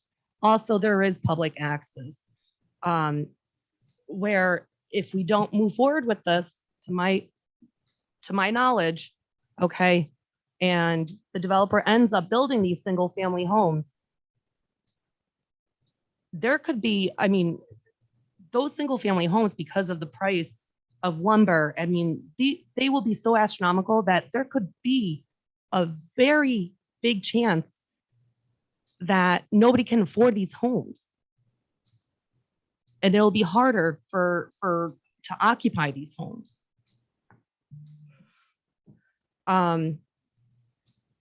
I think it is in the best interest of the city as a whole to move forward with this. Honestly, I really do. There will be land preservation if we move forward with the zoning. And just because we're saying it can go up to, 230, that doesn't mean that he's necessarily going to build 230 units. But he can't build more than that. So I just want to chime in with that. But I do thank everyone for coming and commenting, and I do value your opinions and your emotions. I really do. Appreciate it, Councilmember Soriento. Further discussion, or how about we go in a slow roll? Council President. Councilmember Conley Wilson. I just wanted to say just a few things. I may disagree with a few of my council members here, but I do appreciate all of the work that's been put in into this project for much longer than I've been on the council. I really appreciate it. But I just want to state just a couple of my opinions. Councilmember Gully mentioned that we in the seeker process, we took into consideration some of the mitigations, the methods of mitigations. And in my opinion, I think we should have declared a positive declaration to go deeper into those items. Just my understanding of how seeker kind of works is that if there needs to be mitigation, that means that we should issue a positive declaration. We didn't do that. And I just wanted to point that out. And I also want to just mention a little bit about the comprehensive plan. You can cherry pick kind of either way. So in my opinion, maybe our comprehensive plan should have been a bit stronger or should have been a bit more clear about that. We've had nearly, at least from what I've seen, at least 100 people either email us about this development, come out in these public forums, which often, at least from what I've seen, often aren't very long and well attended unless it's a topic that people are particularly passionate about. And 100 people may not seem like a lot, but I think in a working class city where folks are really working all of the time around the clock, have families, it definitely means a lot that so many people came out and spoke about this. And I think they brought up a lot of concerns about traffic, about the character change of their neighborhood with this development coming in. I know in the seeker there was the quarry that was mentioned, and from my understanding that was an indigenous indigenous land use. That was mentioned in the seeker. But yeah, I just kind of wanted to state that I think that a lot of folks have brought up really great reasons to not rezone. I appreciate everyone who's come out and spoken, even the folks that I disagree with. I appreciate you guys all coming out and sharing your response. And there were so many folks who, whose backgrounds are in this kind of stuff, and just really shown a light on a lot of the different issues that I don't necessarily have background in. So I appreciate all the work the council has done. I appreciate all the work that the public has done to educate us, and we'll see what happens in this vote. Thank you, Councilmember Conley Wilson. Further discussion, Councilmember Min.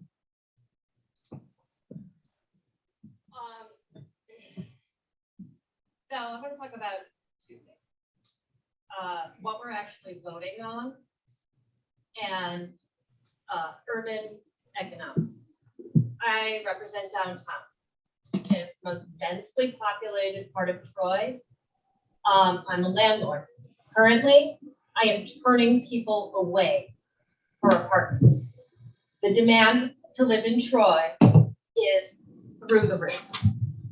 We are the golden Troyland. We have one of the last underdeveloped riverfronts on the Hudson River. Our riverfront property is some of the most valuable in the Northeast. And just down the river is the financial capital of the world. And New York City's paying attention, and New York City. So I want to give a couple of facts, especially for those who are not Trojans, but obviously very passionate about our city. I strongly encourage you to move here. Of all of Albany, Schenectady, Troy, and Saratoga Springs, Troy had the greatest increase in property values, 16%, beating Saratoga Springs by 2 percentage points. That was in this week's Times Union. I'm a member of the Downtown Revitalization Initiative, the $10 million that the state of New York has decided that Troy can spend to better enhance our city and spur growth, including some cutting edge projects that will put us as leaders in the state and the country, for example, the geothermal. In the DRI, which is not even all of downtown, we have a 3% vacancy rate. That is such an incredibly tight housing market that guess what happens? The price goes up. So it's basic economics. If you do not have enough supply and you have high demand, the price goes up. It's Econ 101. And if you don't understand that, you know, it's supply, demand. We have high demand. I see it every day.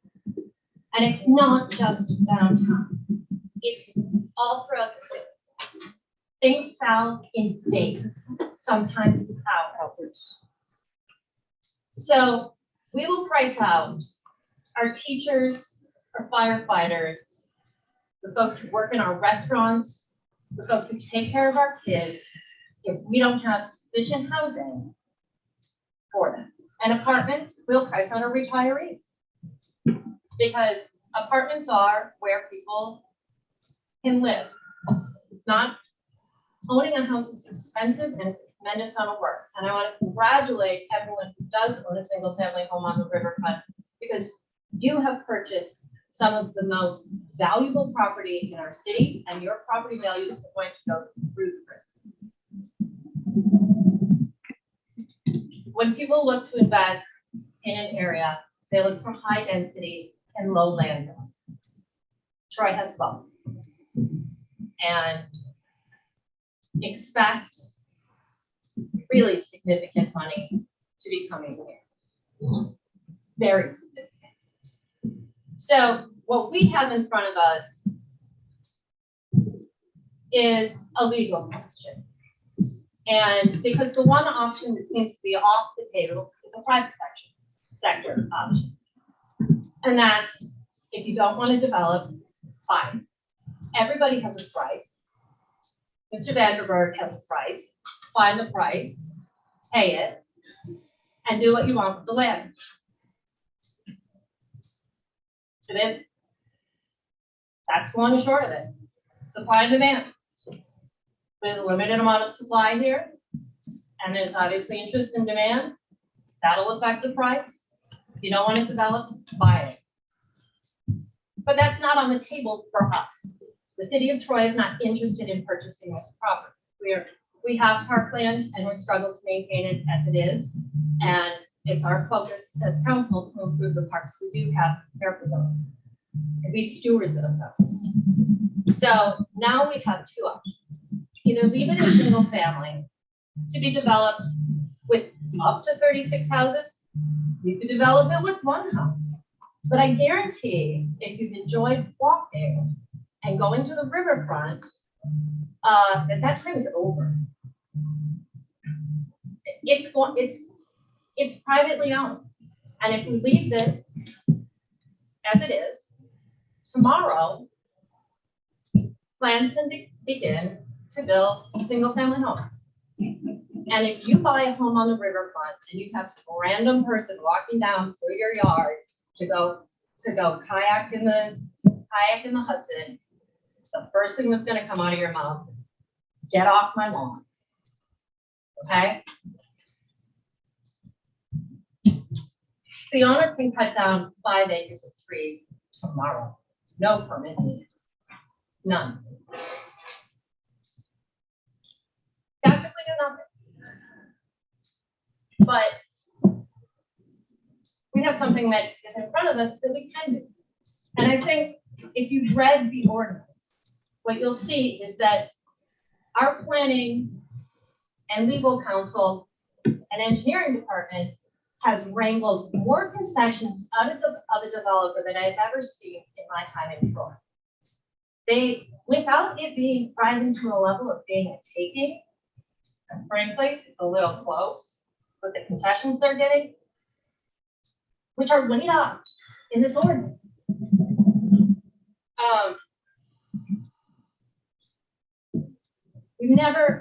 We are getting so much back, and the deed is being modified. So if after our vote, this is sold tomorrow, the changes happen, the changes are locked in. And the two that I think haven't been talked about. Council member, I'm just going to ask you to wrap. No, no problem. Just The thank you. deed has changed, the concessions are locked in. The other thing that's super important here is it locks in anyone who chooses to develop this to have to work with the Troy IDA, which means our Troy IDA can say no private, no tax break. You cannot go to the county IDA and say, I want to build, I want a tax break. We will not be undercut by the county, which means more money to serve the rest of the city. There isn't enough housing in Troy. Either way, this land will have housing. If you want to make Troy more accessible to more people, build more houses.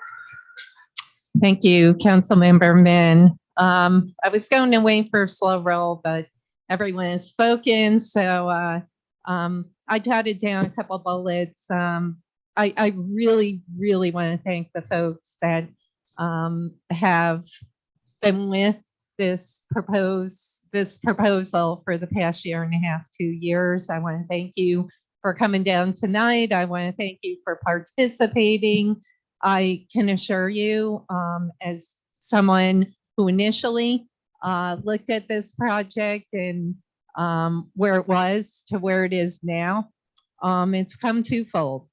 A lot of you have heard, I did this for a living for many years in other municipalities all across the state. I worked with from Buffalo to New York City, redeveloping waterfronts, merging those two E's, environment, economic development. And somebody mentioned paddle. I've paddled locally, I've paddled up north. And most importantly, next to having my children, I would say my top 5 accomplishments, I paddled from Albany to New York City in a 10-day paddle. A couple of people mentioned you want this to be like Starbuck Island, you want it to be like downtown. Absolutely not. I want us to be a model for the Capital District. I told Kevin that when we walked the property. The property is pristine. It's not the city's, as you heard. I said to Kevin while we were standing there, we had a hawk. We enjoyed the overlook. I love that piece of property, but guess what? We need to preserve what we can out of that property. I said to Kevin, how do we merge the two E's? How can we merge economic development, environmental protection, protect our natural cultural resources, interpret the Mohican tucks? How can we pull it all together? You know what Kevin said? And this is early on, because I have a great relationship with Scenic Hudson, with OSI, many of the environmental groups that are backing the folks that don't want to see this develop. Kevin said, let's get Scenic Hudson. Let's get them on the phone. The problem was it was too late. It would have been wonderful to get all the parties in one room and try to iron out everyone's differences, protect some land, waterfront access, canoe, kayak launch, interpretation, preservation of land, kiosk, you name it. And Kevin turned to me and said, Carmela, I want to do the right thing here. We can be a model here in Troy. I'm so tired of hearing we can't do it in Troy, and Troy can't have this. In the Burg, I was raised in the Burg. Don said it earlier. We were the envy. Neil said it.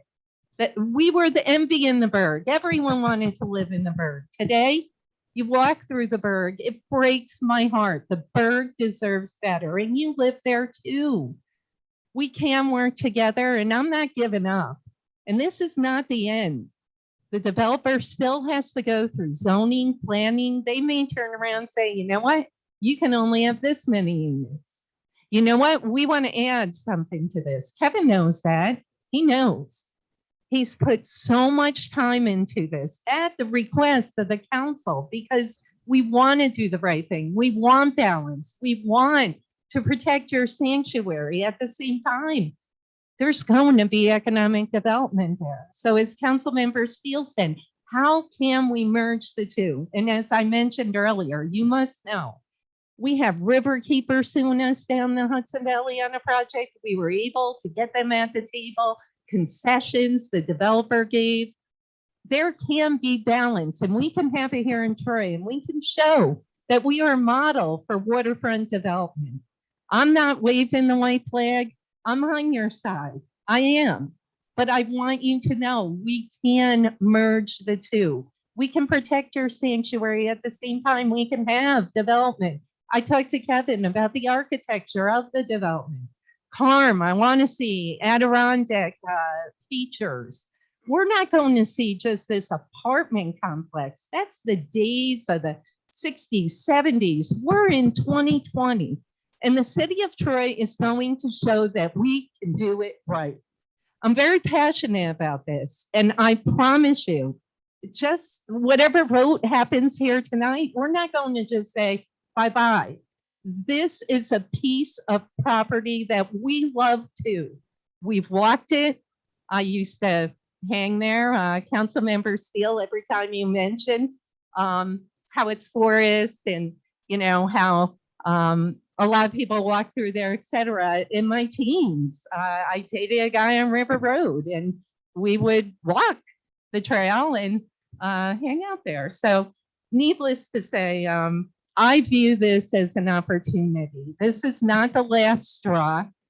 I want to thank Aaron, our engineer, Steve, the planning department. I want to thank Rick. As I mentioned, I'm not going to give up on this project. And, you heard earlier, the walking trail, the new kayak launch, the kiosk, the interpretation, the amenities. We can have it all here in Troy, and we can show that we're going to do it right. So I'm not going to give up, and I'm really hoping that we can all work together. I know it sounds corny, but the whole is greater than the sum of its parts. And we can see this project become a model and show the people across the river in the capital region and Guilderland that we can do right here in Troy. We can have it. And lastly, I do want Councilmember Gully, he's taken some shots, but I gotta tell you, from the get-go, and as I said, I wasn't sold. From the get-go, he believed in this project, and I'll tell you why, because he views it as a catalyst. One of the things I did see in my 13 years overseeing the Hudson River Valley Greenway and the Canal Corporation is exactly what Councilmember Gully said. You need a catalyst. You need something to domino. Hopefully this can be a domino for other projects in North Lansingburg, Leonard Hospital. We're getting no bites. Price Chopper, we're getting no bites. But guess what? That is valuable, valuable land. This potentially could be a catalyst. And I want you to know, I understand this is your sanctuary, but we can still keep that too. We can have both. So I know it sounds corny. I'm hoping we can all work together. I am voting for this evening. And I just want you to know, I'm not waving the white flag. Thank you. Maria, slow roll. Councilmember Gully. Before I express my vote, I just want to say thank you to everybody. Now, we've said that a few times. Although some of you might not think I'm sincere, I'm very sincere. I've never spent as many hours on a project based on the issues that you individuals brought to us. It made us record twice before we cut once on all of our answers. And I thank you for your effort, your passion, certainly, and your energy. It's really a lot of effort over the last year and a half. I vote yes. Councilmember Ashman McPherson. Aye. Councilmember Steele. Aye. Councilmember Men.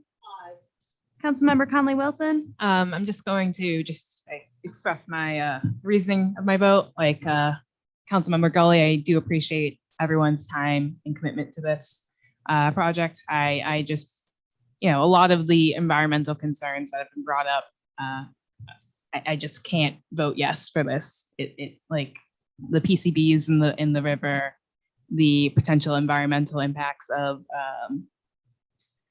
not committing to climate resilience. While I understand there'll be a great deal of this development preserved and trees will be preserved, and there'll be lots of green space, I have concerns about building apartment buildings on land that may not be suitable for this. So I vote nay.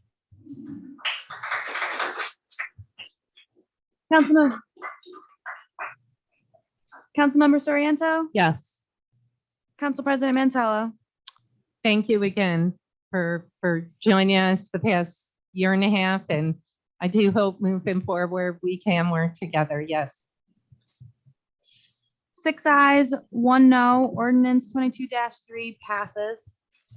All right, we're going to move to ordinance 24. Ordinance 24, ordinance transferring funds within the 2022 general and water funds budget. Council President Mantello at the request of the administration. Is there a motion? Motion. Motion, Councilmember Ashman McPherson. Is there a second? Second, a tie there. We'll give it to Councilmember Gully for a change. Discussion. All in favor? Aye. Opposed? 7 ayes, 0 no's. Ordinance 24 passes. We're going to move to resolution 60. Resolution 60, resolution of the Troy City Council recognizing Pride Month. Councilmember Conley Wilson, Council President Mantello, Councilmember Steele, Councilmember Ashman McPherson, Councilmember Gully.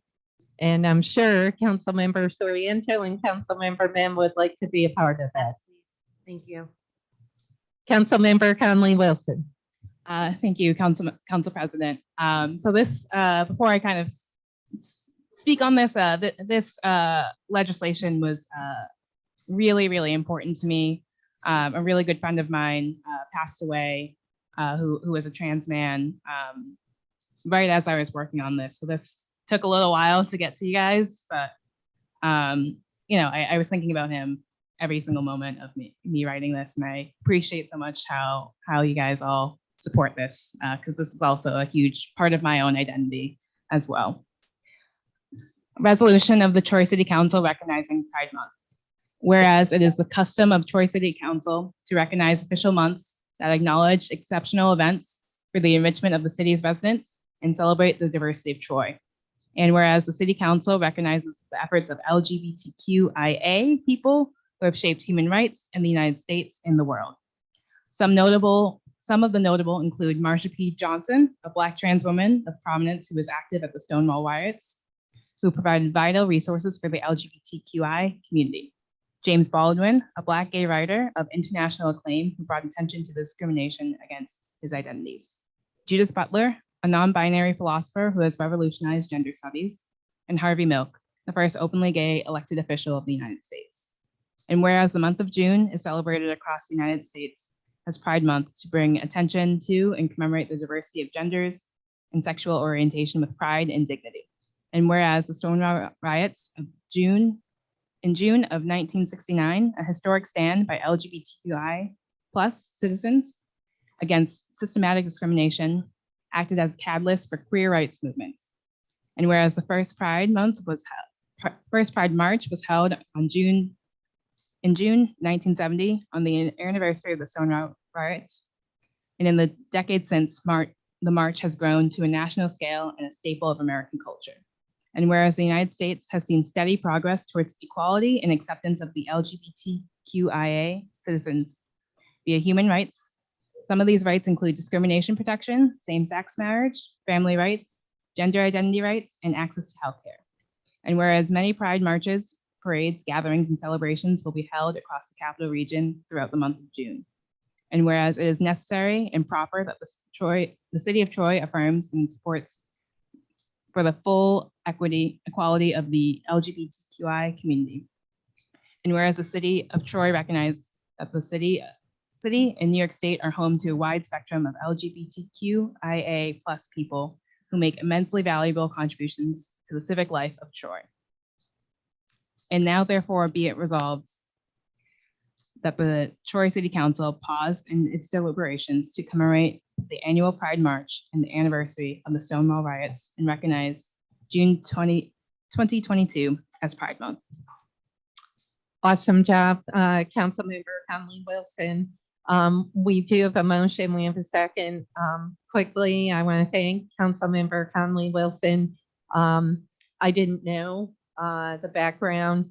I did know that you poured your heart into this resolution, and I think I could speak for all of us. I'm so sorry for your loss. Saying that, and I want to mention, thank you, Mayor and the administration. I thought there was a motion. I could have sworn we did a motion in a second. Yeah, there was a tie. We didn't get to the discussion yet. I don't. No, I thought there was, anyway, is there a motion? Motion. Motion, Councilmember Min, is there a second? Second, Councilmember Gully. On the discussion, I'll wrap it up, but once again, thank you, Councilmember Conley Wilson. I want to thank the mayor, the administration. I participated in a flag raising ceremony this morning. Super awesome. John Daniels and the folks at the Pride Center have really just done an amazing job in the capital region. There's a number of events that are scheduled for June. I encourage everyone to go online, check them out. But saying that, truly, it's going to be a great month. Happy Pride Day. Once again, Councilmember Conley Wilson, thank you for really pouring your heart into this resolution. It's very, very nice. Council President. Councilmember Ash McPherson. I just want to say, and I'll try to keep this short. I grew up in Troy, born and raised here. And growing up, there was girls and boys, and they were different. But we didn't know they were different. They weren't treated differently. They were treated just like my friends, family members, whatever. I learned a lot growing up in a diverse city, and I truly believe the city of Troy has come so far. I've lost a few friends to AIDS. It was very difficult when that was happening and didn't understand what it was about because I was young, didn't know what it was. I had a best friend and she was gay. And she was my best friend. She wasn't anything else. And I think going through and growing up the way I had, I'm thankful for growing up in Troy. I'm thankful for the diversity in Troy. I think I'm going to say it wrong because I always goof up, the LBG community. LGBTQIA. There you go. I always goof it up. I commend them. Marriage, everything. Everybody deserves to be happy, and everybody has the right to be happy. And I am thrilled over this, and I support this 100%. Thank you. Further discussion? All in favor? Aye. Opposed? 7 ayes, 0 noes. Resolution 60 passes. Resolution 61. Resolution 61, resolution determining that proposed action is a type 2 action for purposes of the New York State Environmental Quality Review Act, Council President Mentel at the request of the administration.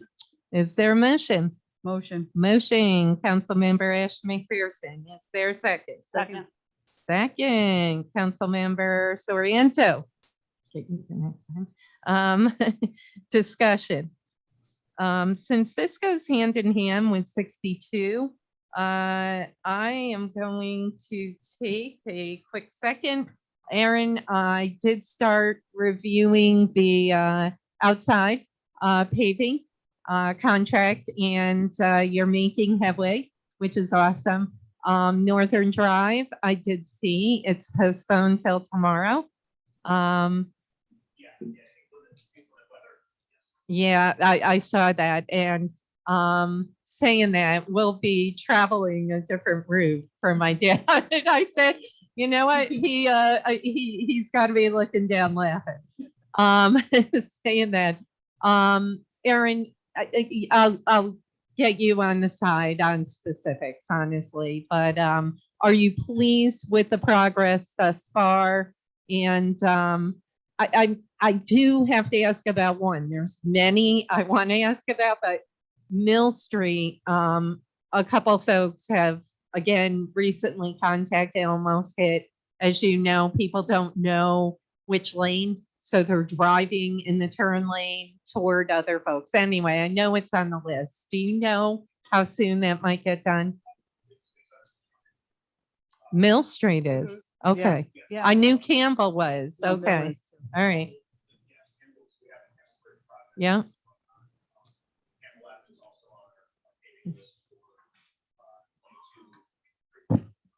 Thank you. Okay. Yeah. Why did this person? Okay. Okay. Why did this person? I honestly.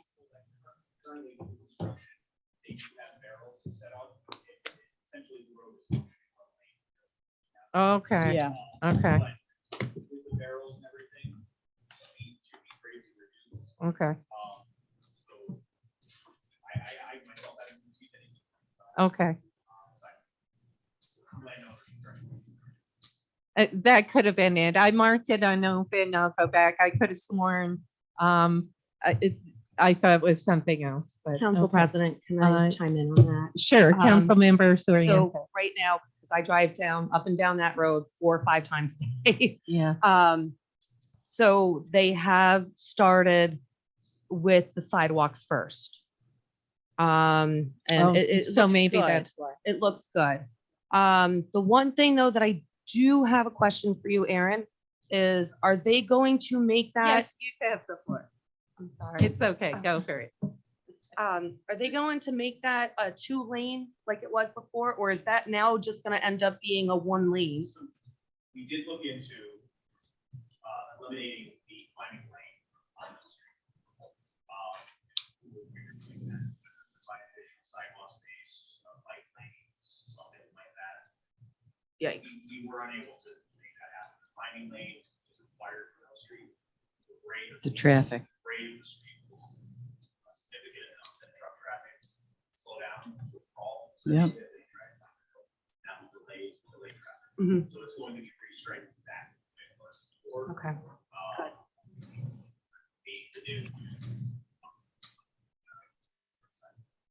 And are they doing so before they actually reconstruct that road, are they going to do the sidewalk on the other side also? Okay, just on the one side. Okay. Creek side, we were going Curbing. asphalt for drainage. Okay. Allow for future parking lots over there. There's the, You're not touching that. You're not touching it. That is managing that space, but they're looking to do a trailhead, the narrows. Yes. Yeah, so they're looking to do a trailhead and some parking, on that side of the road. Mm. So we're making accommodations for that. And when are they supposed to add in that crosswalk, like we mentioned, walking on, it's on Campbell's Ave? So that will happen after the paving. So right now they're resetting, some fantastic. Sorry. Some fantastic Yeah. buried under 6 inches of asphalt. So I drive it daily. they're about done setting that for the sidewalk, then pave the road, then come back. Crosswalks. Awesome.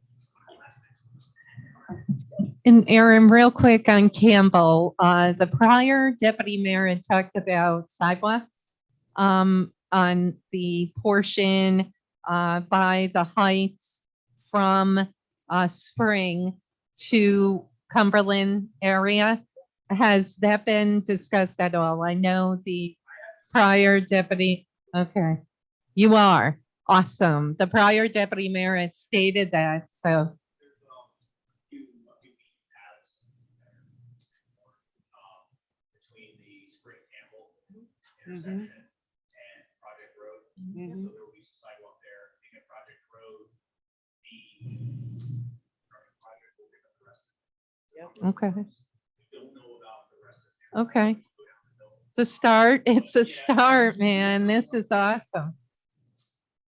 You do not know how happy I am. That's awesome. Obviously, folks who have scooters and I mean, there are, developmentally disabled and special needs and senior citizens who literally use that area. So saying that, I will get your ear on so many other fronts. Council members, Steele and I obviously are wondering 15th and Park and yes, and sauce.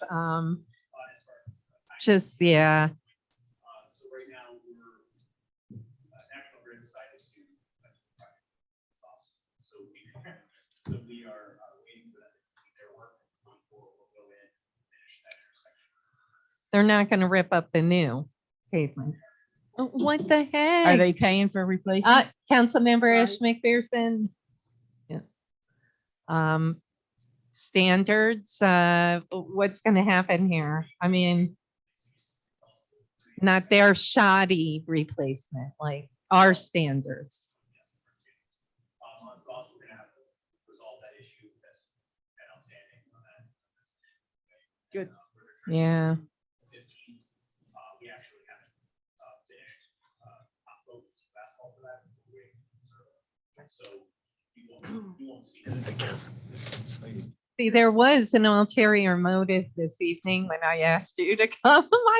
I'm like, well, when I saw this, I'm like, Aaron, you're the best. Thank you. And I know if other council members have questions, and I will get you individually, I promise. Yep.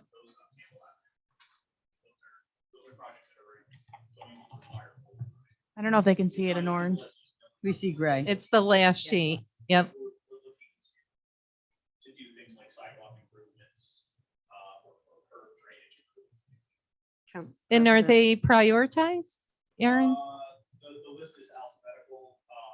The reason why those streets were singled out, the orange highlighted streets, is the length of the project and the condition of the roadway. So you'll also see Councilmember experience with still happening. Nice. Okay. Thank you. Aaron, I really have to say you have kicked up the paving program to where I knew it could be. And I'm not slighting anyone. I'm not. For the record, but I have to, if we had the funding last year, it was, I think, just putting it together and whatever. Anyway, I'm really, really pleased at just the amount of mill and fill and, sidewalks, et cetera, in areas that never had them. Anyway, it's coming along. It's coming along. Thank you. All right. Council President. Councilmember Gully. Aaron, just one question. Yes, sir. First Avenue, 111th, 114th, 116th, 120th, 121st, 123rd. From 120 to 121st is not on there, and between 114, 116th, is that any particular reason why those 3 blocks of money that we're putting in First Avenue left out? It's in green. It's a Well, very. yes, green in this case, there's a current design underway. Yeah, as I'm sure you're aware. Those streets, I believe, you get paid with chip funding. So so they can't be touched for 10 years. But what about if we redesign the road? Well, you and I can chat more about that. It will be taken care of. It's not. I got you. Thank you. Councilmember Ash McPherson. Aaron, one quick question. We don't have Ingalls on here. It's Ingalls down to 9th. I don't have any of that down there. I got Ingalls on or Ingalls and Night going all the ways down. And what about that side? What about that sidewalk that we've discussed on that side on the, as you're coming down, right after 9th, there's a sidewalk that's been destroyed by the drainage of water. The old sidewalk. Yeah, we talked about that a while. Yeah. Okay. Okay. Right, because I know what they do. Right. Right. But it still hits that area big time. Okay, thank you. And I encourage everyone definitely talk to, give Aaron a call, super accessible, and thank you. Thank you. All right. Further discussion, all in favor? Aye. Opposed? Seven ayes, 0 noes, or resolution 61 passes. Resolution 62. Resolution 62, bond resolution of the city of Troy, New York, authorizing the issuance of $4 million in serial bonds to finance the reconstruction of various streets in the city. Council President Mansell at the request of the administration. Is there a motion? So moved. Motion, Councilmember Steele. Is there a second? Second. Councilmember Ash McPherson, discussion. We're losing our number 2 dog here, so I'm not going to let him go. Yes, you do, but not regular council meeting, okay? Andy, we are getting reimbursed for the full 4 mil, correct? Very good. All right. Timing, don't know.